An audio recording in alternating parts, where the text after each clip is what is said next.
What's poppin', what's poppin', what's poppin'?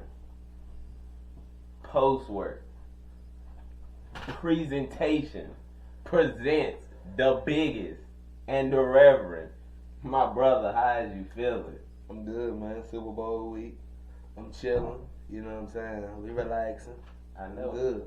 I would ask you if you living good, but I can tell. I ain't gotta say nothing. You feel me? You know, it speaks for itself. It do, you feel me? That's why I ain't saying nothing. I feel great. It's Super Bowl week. You know I'm repping. It's a Super Bowl. Y'all went home a long time ago.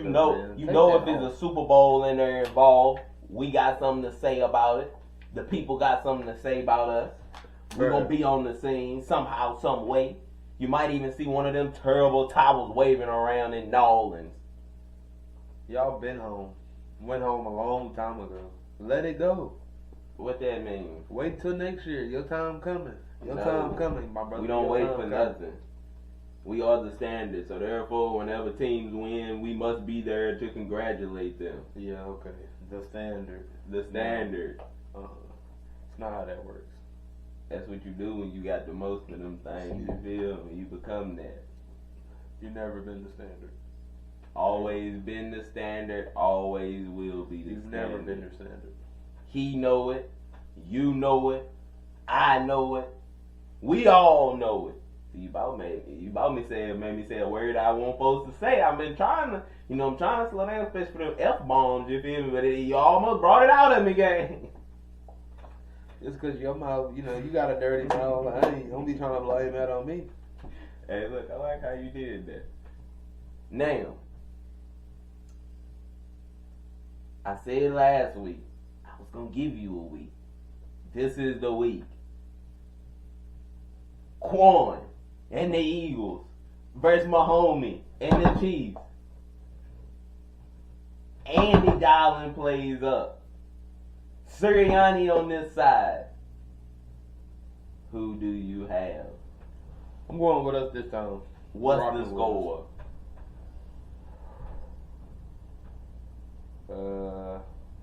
Let's see. I'm going to say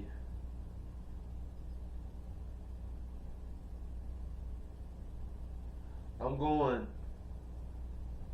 37-30 us. We beat my homie, and he give him his second loss in the Super Bowl.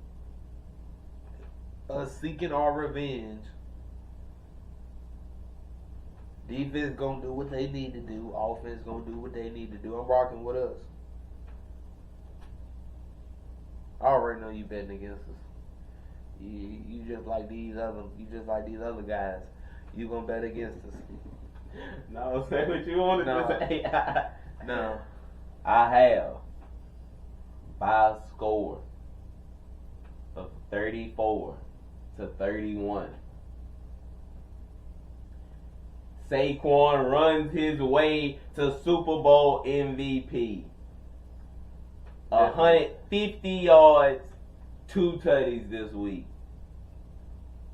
Eagles have the ball last.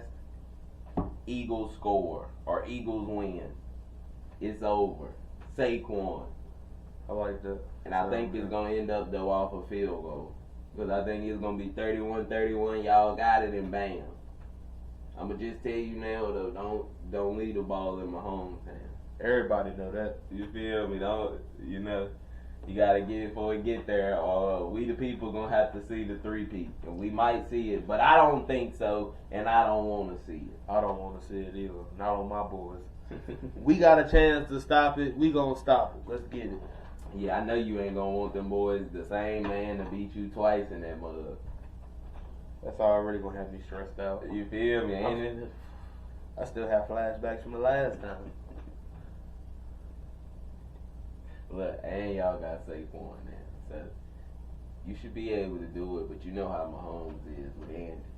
The things you should do, Exactly. and the things that happen, sometimes don't align. For real, it's about Hurts though, because if he wouldn't have fumbled, y'all would have won the last one for real. Because like he balled out of control the rest of that game outside the fumble, yo. But crazy how it'll be that one mistake be the difference, and you ain't having nothing on your finger and that big old knot on your finger. And everybody only knows you from the mistakes you make when the lights are the brightest. So you feel me? That's just how the game works. Now, with going into that, it is Super Bowl week. This is what we got for the people. We taking, if you got your list, you can put them out there, but this is our list of the top 5 quarterbacks in Super Bowls of all time. Meaning, I thought we were just doing Super Bowl MVPs.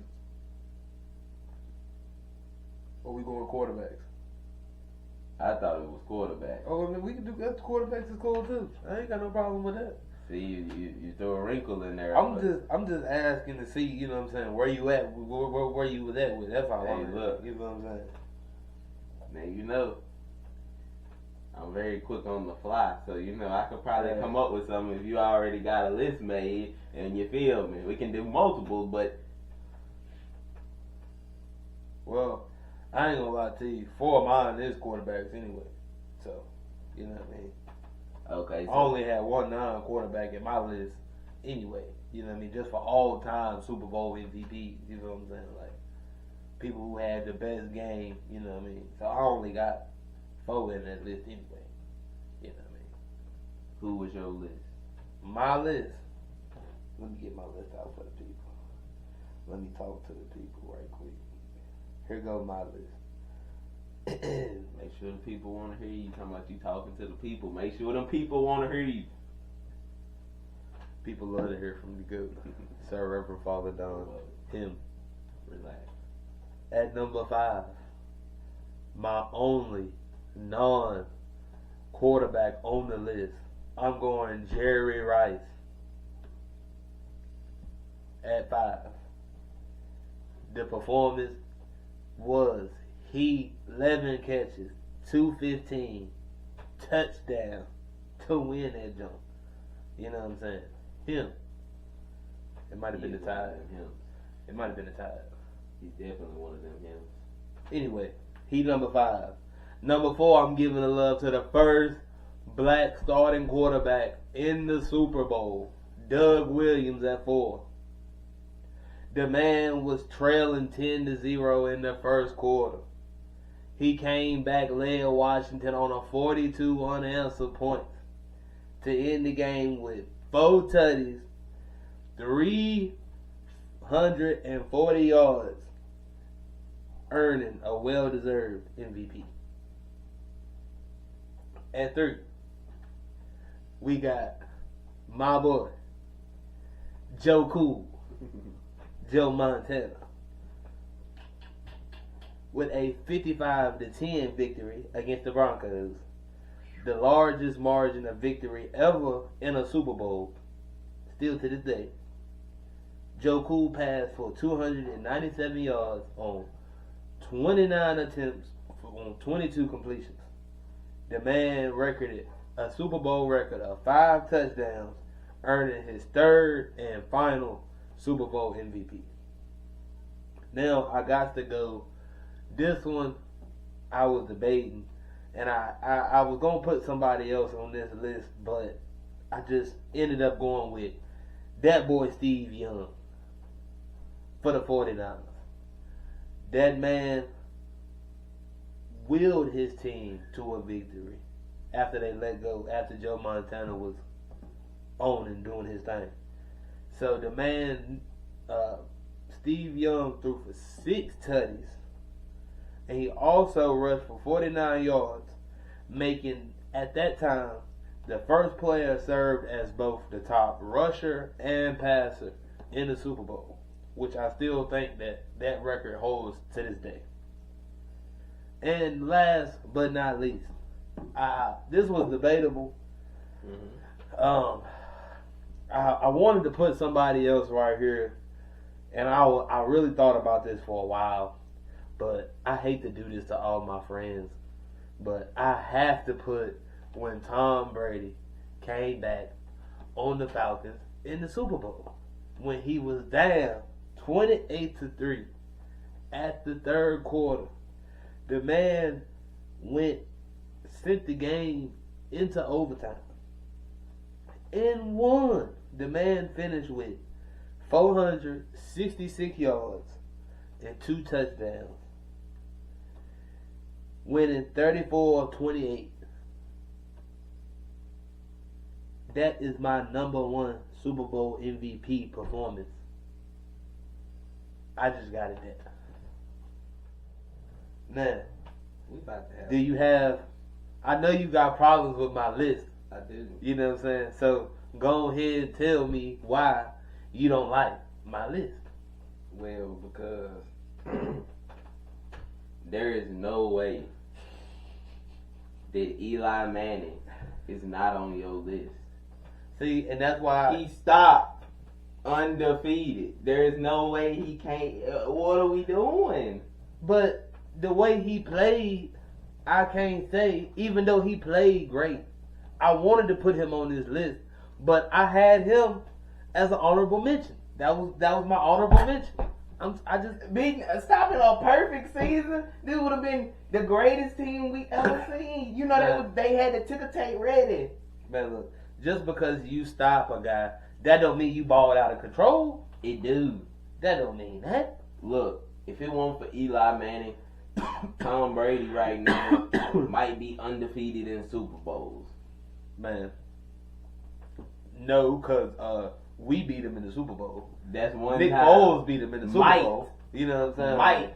So that's what I'm saying. Like, sometimes you don't play your best. The other team play their best. No. That's just how the cookie crumbles No. sometimes. The Falcons is one of the chokingest, losingest organizations of all time, and you giving them that privilege of putting them number one. No way. No, this is absurd. This is foolery. So let me bring a little light to the list, because I like some of your lists, but Eli got to be in there, and then I'm going to tell you who else got to be in there. Do you know Terrell Davis? See, that was my other honorable mention. 3 tutties and 157 of them things? Get on my back, Elway! Tough, but I just didn't have him in my top 5. Look, Him and Eli was in my honorable mention. no. I'm going to rearrange this list perfectly. 5th was Jerry, right? Yeah, that's why I had 5th. 4th was Fourth. Doug. No, I think Doug was 3rd. Hold on. No, yeah, 4th was Doug. Yeah, okay, yeah, 4th was Doug. 3rd was Joe Montana. 2 was Steve Young, and 1 was Brady. Look, Steve got to stay, because that was a great performance. Brady got to stay. Jerry got to stay. So that's 3. So you putting them 2 in there to separate, to take out Doug and Joe. See, that's what I'm saying. Like, that's what I'm saying. Hey, look, Eli going in over Doug. We doing that off the rip. You feel Taking what I'm out saying? the first black Super Bowl quarterback Yes, starting in the because Super Bowl. I'm just looking for best. You feel what Man. I'm saying? I ain't not adding in that caveat. The man balled out. Won the chip. He did, but look, And he was trailing. Started off slow. 42 unanswered points. exactly. Clearly, come on now. You feel me? 42 unanswered. They ain't even answer back. And you want me to put him in there? Look, he balled out, but he won't play it against nobody compared to them other guys. It's the Super Bowl. It don't 42 unanswered. Look, if I would have been the other team quarterback, we wouldn't have got beat 42 unanswered points on us. I tell you that. Man. And I won't even have thought back at that time. You feel me? Man, that's like you going to the NBA Finals and then you blowing the team out and now you supposed to be like, oh, but they ain't want that good. They in the NBA Finals. Like, look, but this is what I'm telling you. 3 touchdowns from a running back with 157. We gotta have him. it was tough. I mean, you know, that was a great performance. I'm not. And then Eli to beat. If Brady on the list against the Falcons, I can't not have Eli on the list. Look, like that. Look. All right, so I hate to do this. So who you got 5 then? I really hate to do this, you feel what I'm saying? But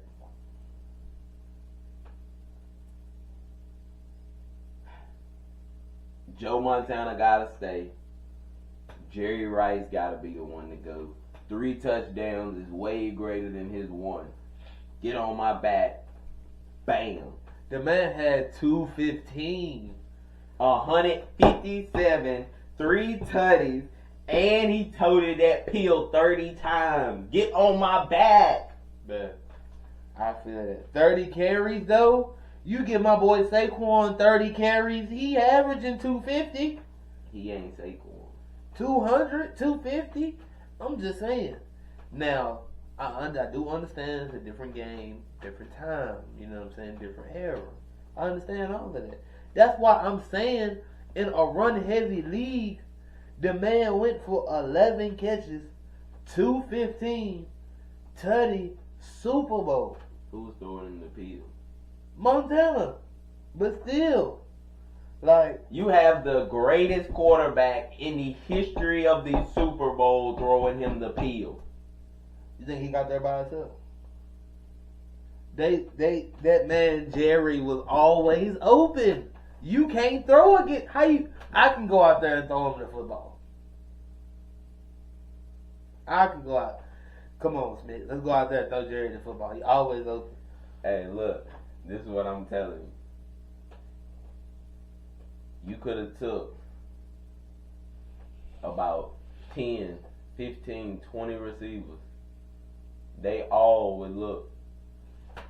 Stop it. Stop it. Don't even go there. Or 20 receivers that would have made the Hall of Fame if they was on the San Francisco 49ers receiving passes from Joe Montana. So they gonna do what Jerry did. They gonna do what Jerry did. They gonna do what Jerry did. Close. Stop it. Close. They not doing what Jerry was doing. Look, Jerry was that guy, and I'm hating you making me have to do this, but 3 touchdowns in a bowl. He skunked them boys by himself. It's tough. 3 touchdowns is tough. 30 carries though. That's all I'm saying. 30 carries. Yeah, get on my back, man. You feel me? Guys now don't even get 30 carries. Nope. And they hitting, and he still toting that pill. Give me that thing. Get on my back. I'm just saying. And they got Elway as your quarterback, and they still like, no, we gotta run this pill. So you don't think Elway and his receivers had something to do with that? His weapons had something to do with that? I do, but if I got Elway and I'm handing it to my running back 30 times, that means he must be like that. You feel me? Because if I'm taking the ball out of Mr. Elway's hand, you feel me? He one of them members. So it's a running league. But they get hit hard. You feel me? Like, that's why I say, because, you could look at the 30 carries and I'm like, okay, he could have possibly had 200, but the fact he also toted that pill back then 30 times when they getting hit for real, like, they ain't trying to save you. They definitely not saving nothing. So, for my list. So who your 5? Young. 4. Well, Young was 1. Cause that 6 touchdowns is just. But start from the top though. So who you going 5? Okay, 5 would be Davis. Okay, 4. 4 would be Montana. Okay, now who 3? 3 is Tom Brady. Then you got 2. 2 is Elite Manning. Okay, then you got Tom as 1. No, and then 1 is Steve Young. Steve Young, that's right. You feel me? You right. Okay. That's how I did it. All right. Well, because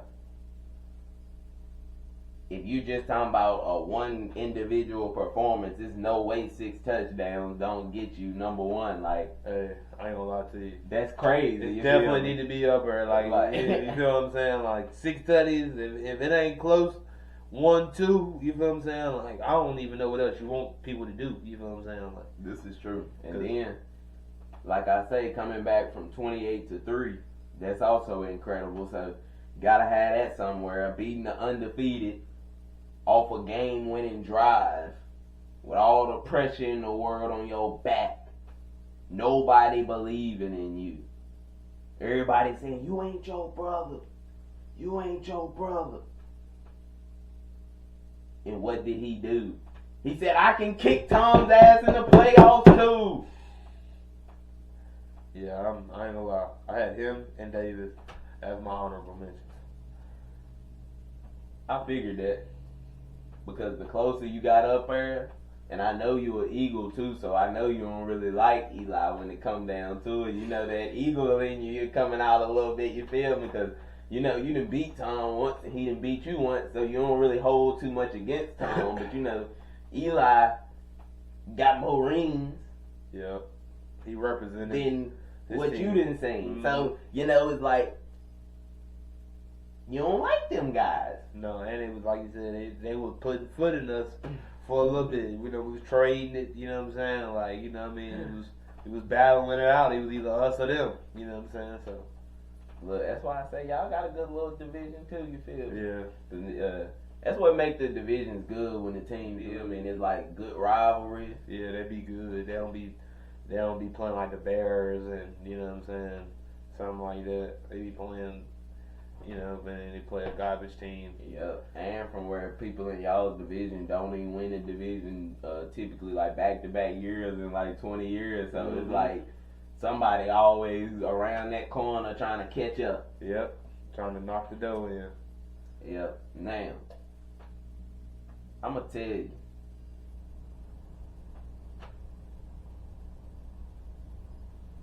I had a list of top 5 Super Bowl quarterbacks of all time. And I'm going to give it to the people. Go ahead. Do you know what the list was, gang? These are top 5 Super Bowl quarterbacks of all time. Okay, go ahead. So Number 5. now, before you start, what is your criteria based on? Okay, just their Super Bowl performances. Basically, Okay, that's it. How many other times you got there, Oh, okay. and what you did in the amount of games was what I looked at, Okay. and what happened. Okay, go ahead. At number 5, I hated having to leave my guy off for this guy, but I had to when it's just only about Super Bowls. I had to put Eli over my guy Big Ben on the list, because, Ooh. you feel me? Like, Okay. Eli beat Brady twice, and he beat an undefeated team. Yeah, I feel you. You feel me? And while he got 2 Super Bowl MVPs, my guy ain't got none. I believe he should have got the second one. But even at that, 2 is still better than 1. True. And you didn't be undefeated. So that's why I had to put him at 4.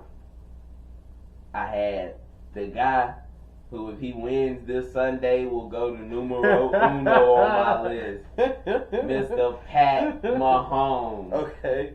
Alright. At 3, I had a guy who in Super Bowl performances is 4-3. And I know the people are going to be like, how is he 4-3? Number 3 is Tom Brady. He's 4-3 because I don't count Spygate. We don't count them cameras.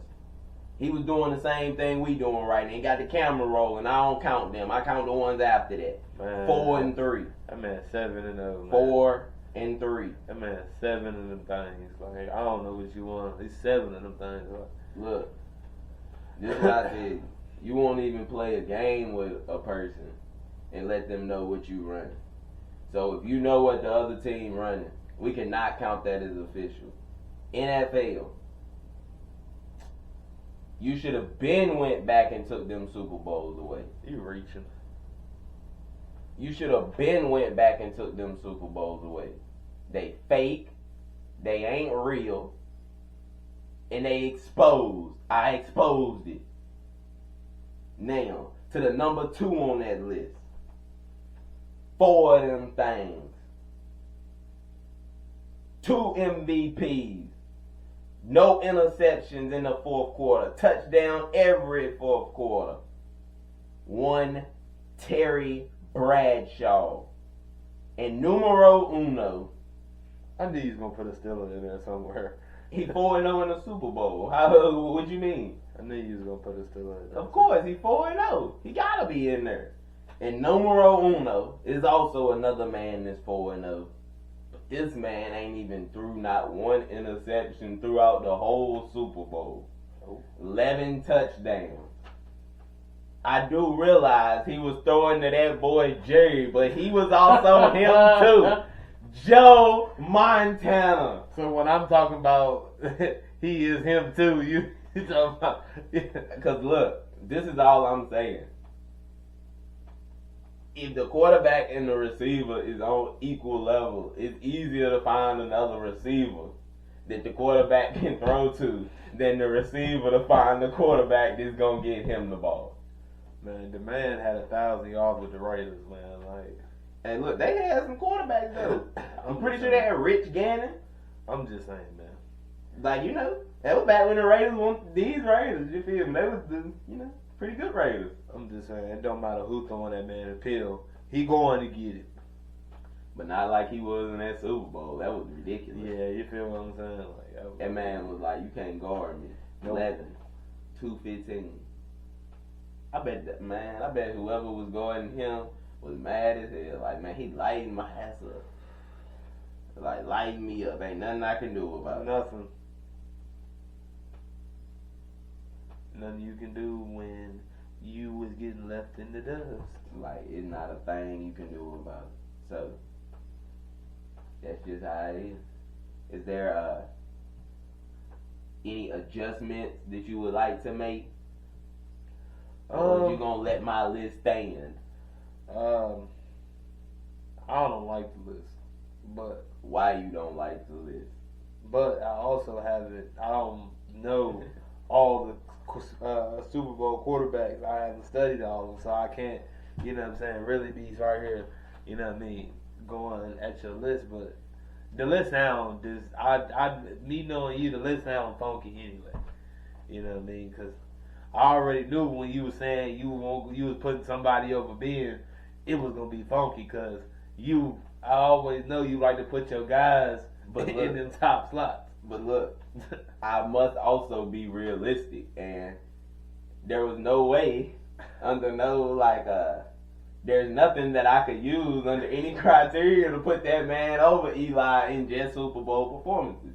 Now, if you saying who's the better quarterback of all time, I can easily make that case. But just in Super Bowls, it ain't really no case for me to make. Like, and that's what happened to Peyton, Elway, because if you kind of go look at their numbers in the Super Bowl, they weren't really good enough that you can make the case. Because honestly, Aikman really would have been my sixth guy. Like, he would have been, if I had to take Eli out, it would have ended up being Aikman. Yeah. Because he got 3 of them things, and he played well in the Super Bowl as well. I think one time he had like 4 tutties or something like that.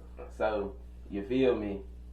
Again, they had a great team, but you know, like, Aikman showed up in them games. So, while him and Eli may not crack my actual top 10 of all time, it don't mean that we just only talking about Super Bowls. I can't bring in my love for my guy Ben and then try to put him in there when it ain't no way I can really throw him in here. So there ain't no room for you. Yeah, you feel me? I ain't skipped. Man, we could have went to top 10. He would have got in there, but top 5, I couldn't do it. Like, and you know, I tried. Like, I really tried to look to see if there was a way I could put my guy Terry Bradshaw in front of Montana, but I just couldn't. Like, that man, 11 touchdowns and no picks? Surgical. Like, he ain't never throw a pick. No quarter, no how, no way. Surgical. And he ain't lose. So it ain't even like I can be like, well, he 4-0. He 4-0. Yeah. You feel me? He got MVP. He got MVP. You feel me? Like, he got it all. Yeah, like, it was, like, man, you go look at Montana's Super Bowl career, it's legendary. Legendary. Him. So, you feel me? But, even though I'm saying undefeated, if Pat Mahomes gets 3 in a row, that's something we never seen before, and I would have to put in the GOAT. Like, unless he just play like awful and it ain't because of him at all, and it's like they win completely in spite of him. But other than that, 4 rings, 1 loss, 3 in a row. People got 4. Ain't nobody got 3 in a row. None. Through all the great legendary dynasties, ain't nobody done did it. Philadelphia. Little brother, little Pennsylvania. Opposite side of big brother. Still a nation. Pittsburgh, we in the building. hold it down for the state of Pennsylvania. Do not let this 3-peat happen on your watch. Man, look, y'all is not our big brothers. Y'all are goofies. You only got your name, big brothers. your reputation. Big brothers. Like what? What are you talking about? They gonna remember that state of Pennsylvania. It's fly, Eagles fly, man. That's just what it is, man. You get the support of Big Brother. So don't come in here with nerves. Come in there relax. Big Brother is on your side. The terrible towel is on your side. It was on your side this year. How'd that work out for y'all? We had Russell Wilson. Yeah. We didn't have enough terrible towels on our side. Is there anything else that you'd like to say about this Super Bowl or anything else on this football before we switch it up right now? Nah, I'm done with that garbage. It's Super Bowl week, baby. It's time to get to it. We in the building, big Philly. We in the Super Bowl. These other teams watching, trying to get it together. We here back again with another one when they thought it wasn't gonna be no another one. Now,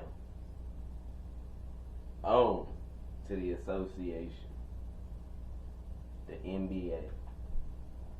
It's been wild style over since we've been on here last. Facts. Do you realize a 25-year-old, a man that could go down as one of the top 10 players to ever play the game, in the dead middle of his prime, just coming from the NBA Finals, was traded. And where was he traded to? None other than where most of the superstars get traded to. Hollywood. Los Angeles. The Lakers for Anthony Davis. What is your thoughts? I mean, it kind of surprised me when I first seen it, but I feel like it kind of worked out for both teams. Like both guys kind of figured it out. Like especially because people added some pieces today. Like they ended up adding Mark Williams, so Dallas ended up adding Caleb Martin. I feel like they should have tried to get something else, another piece with it, but him lively, Kyrie, Dinwiddie, and the crew. I feel like they could potentially make a push. I mean, anytime you come up off a superstar like Luka, you're not gonna have the same amount of electrifying scoring as you once did. Even though you have a Kyrie, but I guess now it'd be time for Kyrie to step up and make it officially his team and try to pick up the load, scoring load. As far as helping AD and hopefully he can get some help from the guys like the PJ Washingtons, and they didn't give up a lot, so I feel like it kind of worked out for them. Even though I wish they could have found a way to keep Luka and pair him with AD and Kyrie. Yeah, you know what I'm saying? I feel like that would have been a great, pair to do. But things happen. People get traded, and I just feel like eventually, it end up working out for everybody. What you think? I think the Lakers fleeced the Mavericks. I think that the only way is that this can work out for the Mavericks is if they get like 2 or 3 chips. And the reason I tell you that is, say they go get a chip this year, but say Luka get the Lakers like 3 or 4 chips. They gonna be like, man, we could have had Luka. Because you see how they already acting in Dallas. We could have still had Luka. We could have got all them other chips. But we only got this one. And we're going to have to keep seeing him run the NBA. So, if I'm the Mavericks, I'm going to add me another superstar as soon as the offseason hit. Whether I win the chip, don't win the chip. Because you basically been pushed all your chips in and said, we trying to win right now. Yeah. So the only way that you can really win the trade, you got to get 2-3 chips ahead. That way, hopefully, even if he do go get a couple chips, because say you even get 1 chip, and say the Lakers, Luka don't get no chips with the Lakers. It's still gonna be Dallas Maverick fans that's gonna be like, man, we could have won. We kept Luka, and we would have been good for a while because he's 25, and they love him. Like, you know, like it ain't nothing like you drafting a guy and you know thinking he gonna be that guy, and then now he just gone. Like, that's a whole spin, and I don't think Dallas really understood how much of a backlash they was gonna get for the fan base. That's why I'm telling you, like, because when you actually look at it, it could actually work out for them. You feel me? With defense, if Kyrie hitting, AD hitting, now you got more defense to play. Bam. But if it don't work, and even if it do work, it's still like, how much do it gotta work for them to actually be satisfied and be like, okay, we comfortable with losing Luka? I mean, I think I really think as long as they win at least one, I think they'll be okay. Because, I mean, regardless, you trade for AD, you know he don't got a lot of time left. I mean, Kyrie doesn't have a lot of time left. These guys are not young, you know what I'm saying? So, clearly, like you just said, you know, if you make moves like this, you're going all in. But I just think as long as they win one, they will be all right. Like, I feel like people will solidify the trade, even if Luka wins or doesn't win. I just feel like as long as they at least get one, they'll be all right. But if you don't win, and if you don't end up even getting close, like, so say for some reason they don't make the playoffs this year, or you get knocked out in the first round, now I feel like people are going to be like, well, what was the whole purpose of doing this if, you know what I'm saying, we didn't even make no type of run in the playoffs? So it's like, you got to make people a believer. So if you don't, just when you're really going to be, you know, like, man, you got to fire everybody after that. Because, you know what I mean, you trading, like you said, you trading away a guy who's 25, you know what I'm saying, and they traded him for, like, Markieff Morris, so it was like Max Christie. Yeah, with Max Christie and AD. Yeah, okay, MLP. so it's Luka Doncic, Max Kleber, Markieff Morris to the Los Angeles Lakers for AD, Max Christie, and a 2029 first round pick. So, and it was like a 3-team deal because it was included with Utah. So, at the end, also, when they find out that they could have got connecting a first round pick, that's what they was asking for. And then when they realized that they also was talked out of getting connecting an extra first round pick, knowing that they would have did it for Luka either way, regardless, is just wild. You feel what I'm saying? He's in trouble. Like, look, because you say they can get one, all right? Say they both make the playoffs this year. Say somehow they both meet in the Western Conference Finals. Say the Lakers beat the Mavericks to go to the finals. Even if they lose in the finals, you think Mavericks fans is going to be satisfied?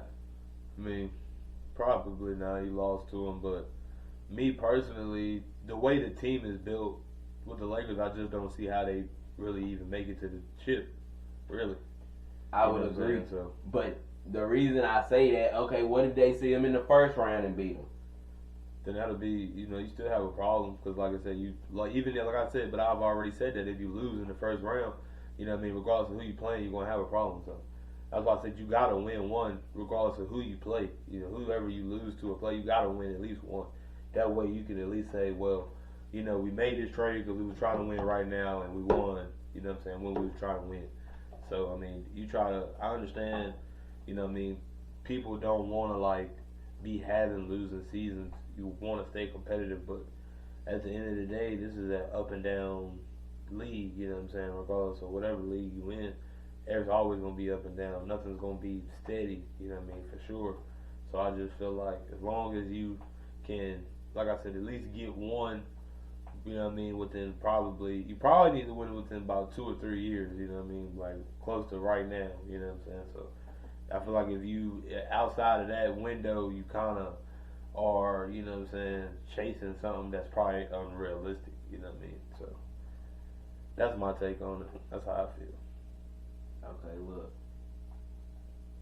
How you feel right now y'all lose the Super Bowl. And y'all trade Saquon Barkley for somebody like a AD, like a Joe Mixon, or maybe not that level. Who would be like a kind of an older guy? Cause Mixon is about the age, but he too good.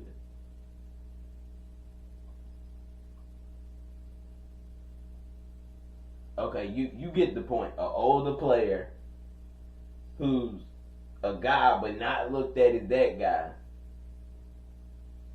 You're really telling me that you're gonna be here and be like, well, I mean, you know, you feel. I mean, if we win the chip, what am I gonna say? Like, oh, we shouldn't have done that because we won the chip. Like, so you expecting me to say, oh my God, we won the chip? Like, no, I'm expecting you to be like, if we would have had it, we still would have won the chip, and we would win more chips. I mean, you don't know that though. That's not guaranteed. Because I mean, the man's been in the league how many years, and that was his first NBA Finals. I mean, like, I don't know what you want me to say, gang. Hey, look. Like, I'm just keeping it a band. Like, if you've been in the league 6, 7, 8 years now, and you only been to one Finals, and you constantly have the people constantly come out about your way. As always, people say, hey, we want you to be this, we want you to be this, we want you to be this. This has happened since you first stepped into the league, you know what I'm saying? So you got years of that on the back end, you know what I'm saying? Then you got things where you know what I mean, you kind of hurt the team a little bit by the officials and, you know what I mean, little antics, little stuff like that. So it's like, yeah, you come with so much where, you know, you come with a 35 a game, triple doubles and 40s and, you know what I'm saying, all of that. You is a star, but I mean, at the end of the day, it's like, are we winning chips or are we competing for chips or are we not? You know what I'm saying? That's the ultimate goal. What if Chicago thought the same thing? We ain't won in 7 years. We got Mike. We ain't won in 7 years. Let's trade him. Hold 2 dynasties. But that's different. He's never won. Like, Luka's never won. Mike hadn't won at the time. Before he started winning, he hadn't won. Oh, I mean, well, as long as they win the chip, I mean, I guess who cares? Like, yeah, but that's what the I'm telling point. you. No. Winning is the ultimate goal. But like, the point so is, they took away. So, again, you can say, well, we got one. But the thing is, you better hope that man don't win, because if he winning, then it's going to be like, damn, them could have been our chips. Them could have been our dynasties. You see what I'm saying? But how many people have done that? Have gone to win, except for LeBrons and the Currys? Like, how many people do because that? they normally don't get traded. That's why I say, like, them type guys like that don't normally get, like, you don't never see this type of guy in his prime get traded, and he ain't even forced to trade. Like, it was just surprising to him. Like, his team was like, we gonna let him go. I mean, yeah, but also, you know what I'm saying, you don't hear about guys having the problems Luka was having. So, I mean, everybody has some type of problem. Yeah, but I mean, like Zion, you know what I'm saying, he having problems. I mean, he hasn't got traded yet, but people talk about trading him. You know what I mean? So it don't really matter. Thank you for your patience. But as I was saying, I get what you're saying from a person that's not a Maverick fan. But I'm saying from the perspective of the Maverick fan, because they the ones that's gonna be outside your arena like they is already. You see what I'm saying? Like, that's what I'm saying, because, you know, regardless of whether I like a move or don't like a move, I'm not rooting against nobody on my team. I'm gonna still root for them to do good. But my point is, them people in Dallas, unless they can do something wild, they ain't going. And you can tell, like, they already lost at least 700K followers. Yeah, they didn't lost. People said they didn't, like, people want refunds back. Yeah, you know what I'm saying? Like, I mean, you didn't. Yeah, and that's the part that I'm talking about, because I get what you're saying about just in a general basis where you don't know, and yeah, but from them people, they love that man. You feel what I'm saying? Like, that's why I say they drafted him, and typically dudes like that only get traded when they say, I want to go. It ain't the team that's like, get your ass out of here. Like, you know, that's basically what they said. They trying to make it clean it up, but basically they said, we can't win with you. Go on. Yeah. That's basically what they said. So that's why I say they better do something because they're gonna need some chips. Yeah, you gotta win, man. Because if not, then now you just traded away your best player and you losing. You know what I'm saying? And then you gotta have to draft somebody if you start losing, because then everybody else gonna want to leave. You know what I'm saying? Yep. So And like you say, to me this is the perfect year because as of this moment right now, I don't think the Lakers are currently constructed to go win a chip this year. not this year. So it give you a year where they can't. Yeah. So, cause that's cool and all, but all right, what if say neither one of them win it this year, but the Lakers win it the next year and then the Mavericks win it? Do you think that's gonna change the view if the Lakers were to win it before the Mavericks won one? Boy, they would catch hell all year. Good Lord, they would catch hell all year. Damn. That's why they gotta get to that thing quick. You got to, man, because like you said, but that's what's gonna make it even worse. But like you keep saying, if you know what I'm saying, they don't. If he get to it or knock them out, you know what I'm saying, the people gonna be feeling like, you know what I'm saying. So yeah, because that's why I say that, because they already basically just kind of looking for reasons to be like, we knew it was wrong. We told you from the jump. Why would you do this? We had years of glory. So they looking to be like, yeah, you gotta stop it now. That's why I say even if they go win the chip this year, they still need to go and make sure, because you're gonna need to do stuff to where you can get your fan base that way. Because like, man, they out there writing stuff, scribbling out, like they wanting the season tickets back. The Mavs then capitulated. So you know what that mean? That mean they like, yeah, we know we kind of effed up a little bit, but you feel me?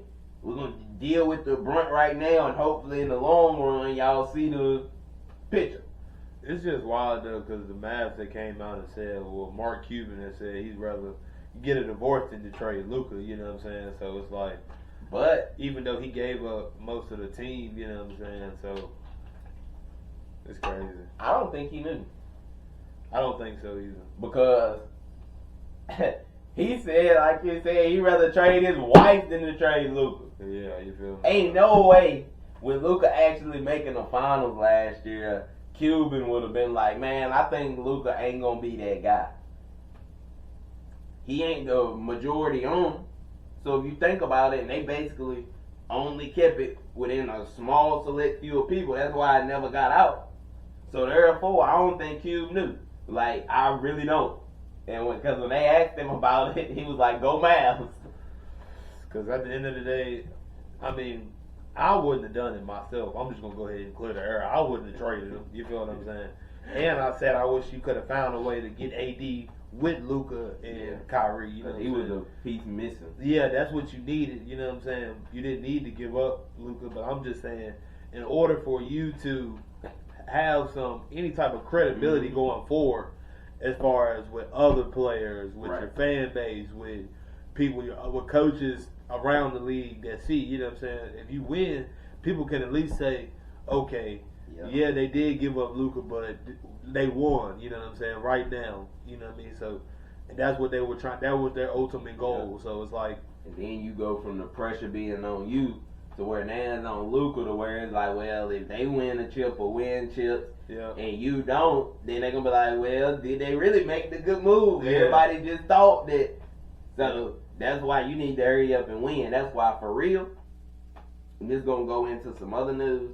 If I would have been the Mavs, I would have pulled off a trade for Kevin Durant today. Oh, yeah. You ain't lying about that. I would have went 10 toes in, and if I couldn't have got Durant, I would have called over to Miami and I would have scooped up Jimmy Butler. You feel what I'm saying? Yeah, one of them would have been a good pick. You feel what I'm saying? Like, I need something now, like, that can put us to me in that spot to where even off the gate, people are like, oh man, they had a plan. Yeah, Like, this was a whole little mission they was going after. And I think they could have gave up. I mean, I know Hemi ain't as good as KD, but I think they could have gave up less to get Hemi than they could have to even get KD. So if I would have been the Mavs, that's what I would have did. Now, I think they probably didn't really they weren't really prepared to do that. so they didn't really have everything in order. I'm pretty sure though, if this season don't turn out good for them in the playoffs, they're gonna revisit getting somebody else in there because they got the pieces to acquire a third player in there and still have a few good little pieces left with them. Mm-hmm. Not where it's like just only them three. Yeah. So it's still hard to win like that. Just them three. Right. That's why I say if you can keep a Lively or Gafford, like, you know what I'm saying, you keep one of them. You keep somebody in the backcourt, like, you know, then you have about 2-3 more pieces off the bench. They give you about, as long as you can go about 7-8 deep, and they kind of complement each other. You make sure you got somebody else off the bench that can do whatever Gafford or Lively, you feel me, couldn't do. You get somebody in there like that. You keep like a Najee Marshall type, or, you know, somebody in there that's like a tough guy, defender, can shoot a little bit, but, you know, he kind of like he do the dirty work. Yeah, the muscle.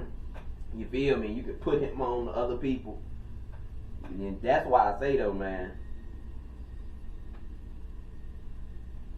what do you think is going to happen with the Phoenix Suns now that Kevin Durant knows that they tried to trade him, or at least listening to offers? Bradley Beal also knows they were actively shopping him, and now they have to make it work. What do you see in the Suns' future? And by that, do you think they're going to make the playoffs, play in? Do you think they'll miss the play in? Because you got to also keep in mind, De'Aaron Fox is with that boy Wemby now. Yeah, he is. So, me personally, I just don't know really. Because, and the reason why I say that, I really don't think they will. I think they'll make the play in because you just have, anytime you have Devin Booker and Bradley Beal or KD on your team, it's kind of hard, you know what I'm saying, not to scramble up some games. But I'm really, because I expect probably the Sacramento Kings to drop a little bit. So that'll probably keep them in the play-in, because I'm seeing that the way the standings is looking as of today. Mm-hmm. If everything stopped today, they would still be in the play-in today. But I'm seeing, the trades that's coming up and the things that's happening, I could see San Antonio and Golden State moving up. Exactly. You know what I'm saying? So I could see, so it could be hard for them to make the play-in. You know what I'm saying? It could be really hard for them to make the play-in. Yeah. And they didn't really make any moves and get better, you know what I'm saying, by the trade deadline. So I just think they really shoot themselves in the foot. And I seen the GM James Jones say they were going to try to acquire some pieces in the off season to go with the guys, but it's like, you know, that don't really help you right now. They're getting older too. Yeah. And So then you got to keep adding more and more pieces in. The trade deadline just passed. I don't want you telling me about what you're gonna do in the off season. We trying to compete now. Yeah. So like, how that help us? You talking about in the off season? You know what I'm saying? That don't help you at all. I might not be here in the off season. You feel what I'm saying? Like, what we talking about?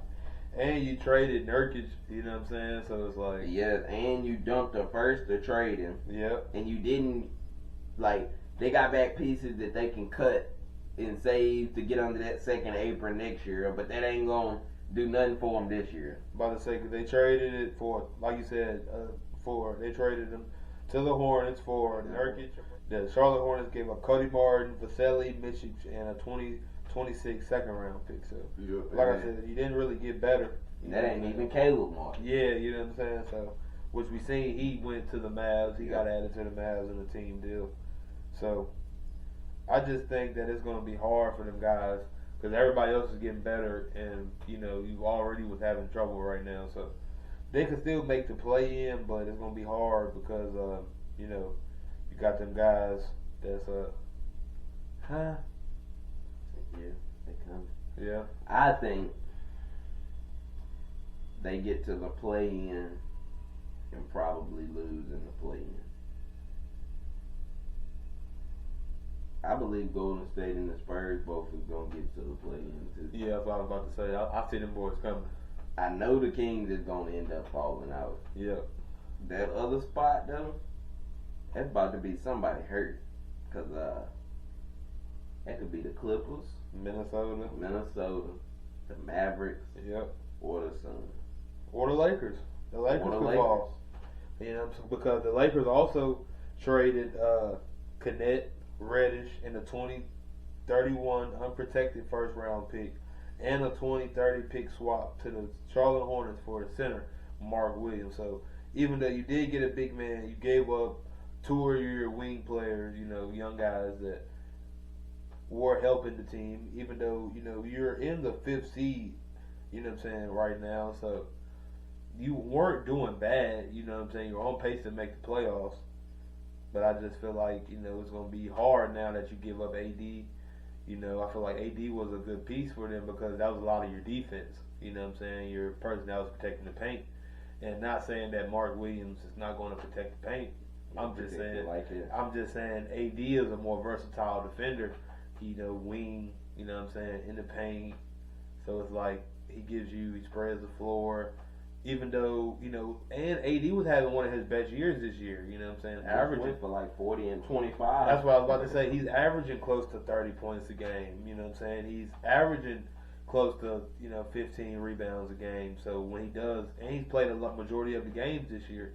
So he's having one of his best years, so I don't understand, like, you know, what the whole process was, but I do understand if you have a chance to get Luka, you take that chance, you know what I'm saying? Because he's young. He's going to be around for a while, and at the end of the day, it's business. You know what I'm saying? If I know AD is on his way out, Luka is the next face of the league, and even if I don't win, I know I'm going to sell. You know what I'm saying? A whole lot. It's just business. Either however you look at it, it's just business. It's just the move makes sense. You know what I'm saying? For the Lakers, they come calling. You know what I'm saying? It's like, well, I don't want to give up my big man, you know what I'm saying?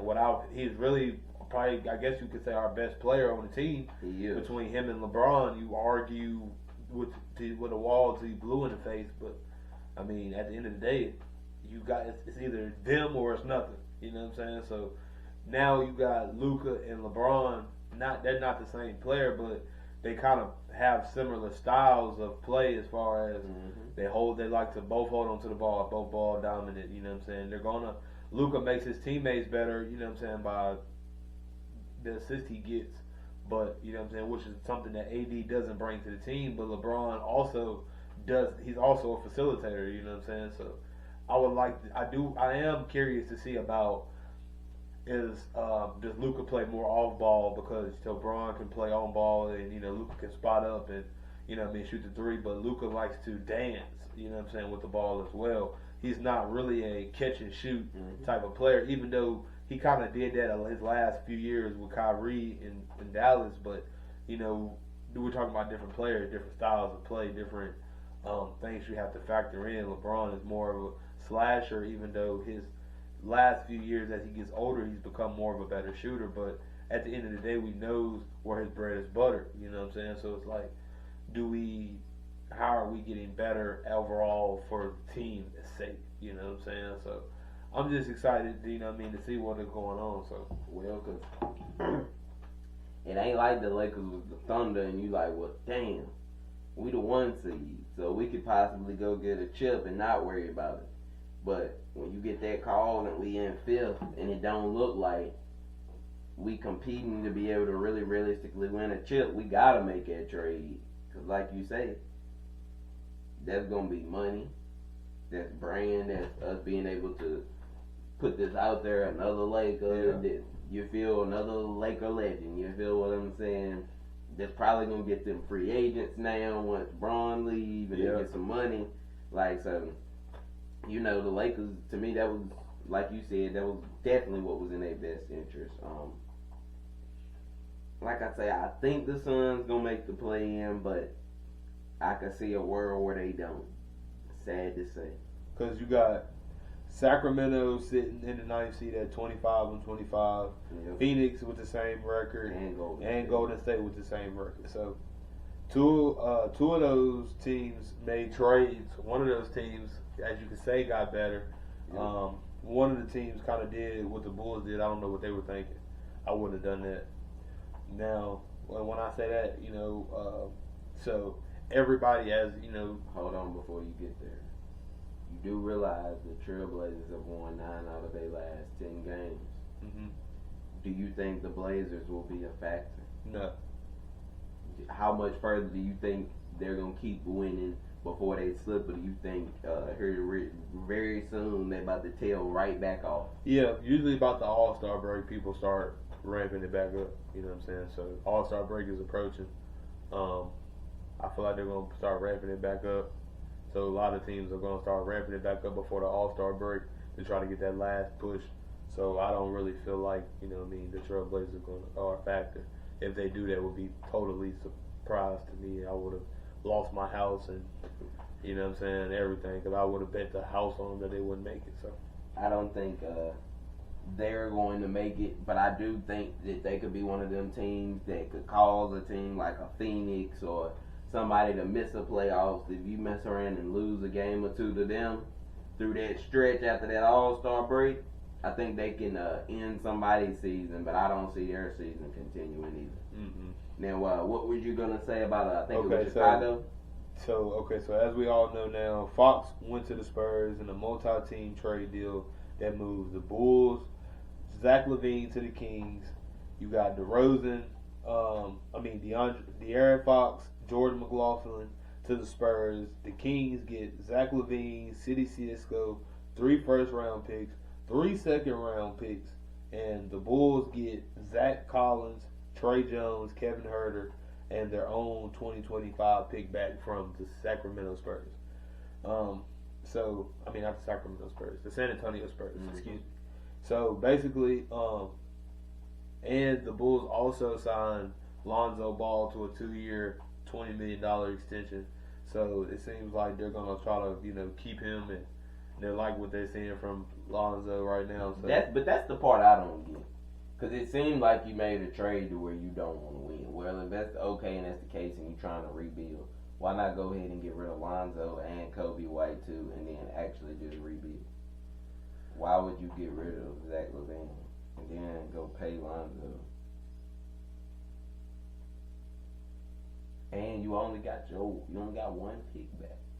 Yeah.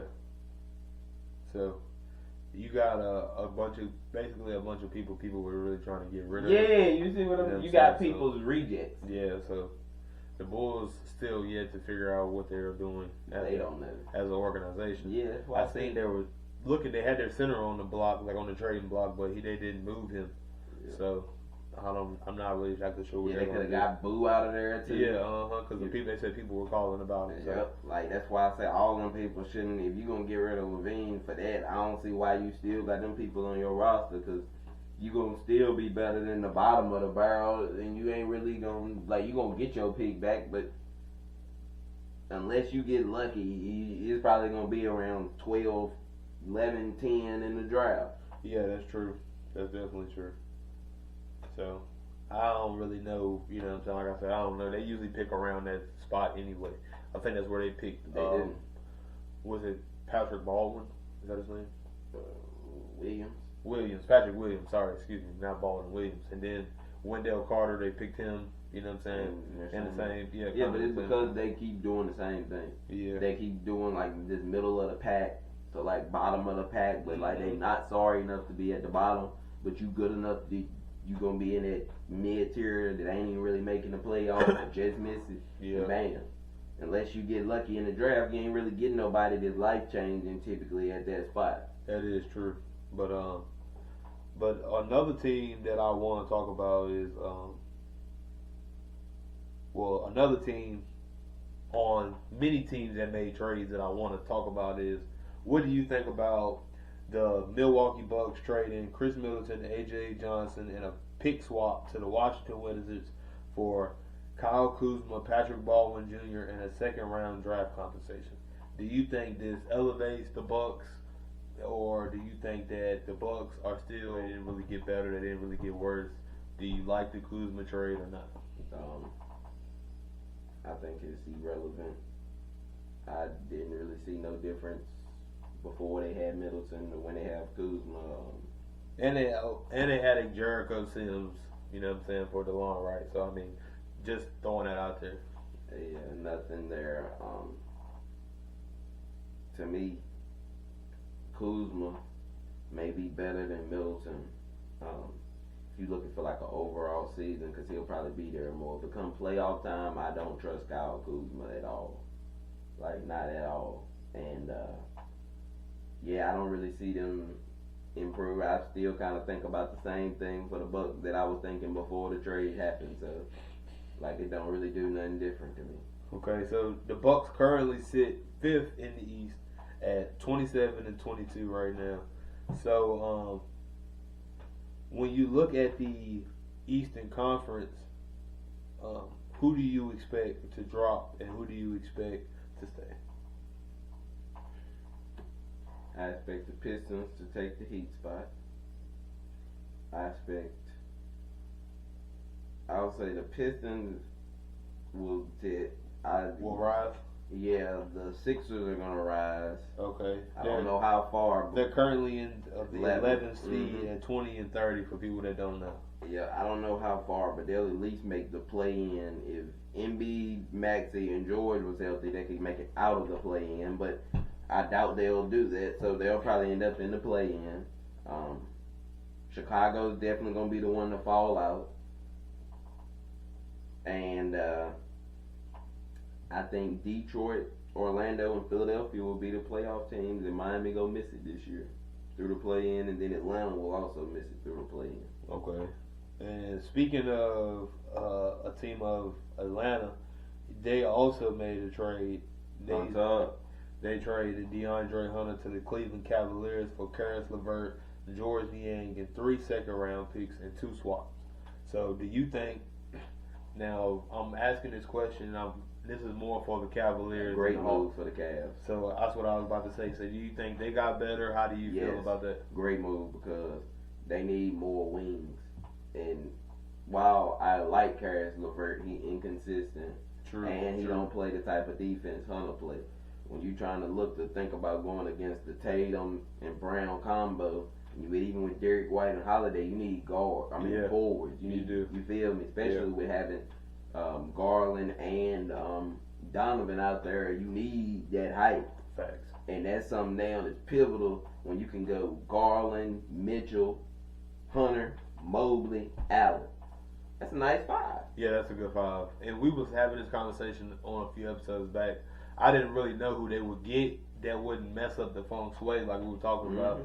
I didn't really know, but I feel like this is a good move. It is, because I'm pretty sure his name got mentioned, and I was like, because I'm pretty sure that I was like, I don't think they can get him, but he would be a good fit, because that's the type of player they needed that you could put in there. Like, even the Andrew Wiggins, like they needed somebody for defense, and that can hit a couple shots here and there.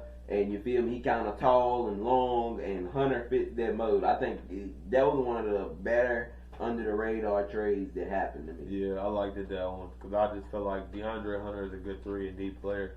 Yeah, you need those when you're playing with stars like Mitchell and Garland. So. Yep, and I ain't gonna lie. I thought before they made that trade that there was a chance they may go out in the semifinals.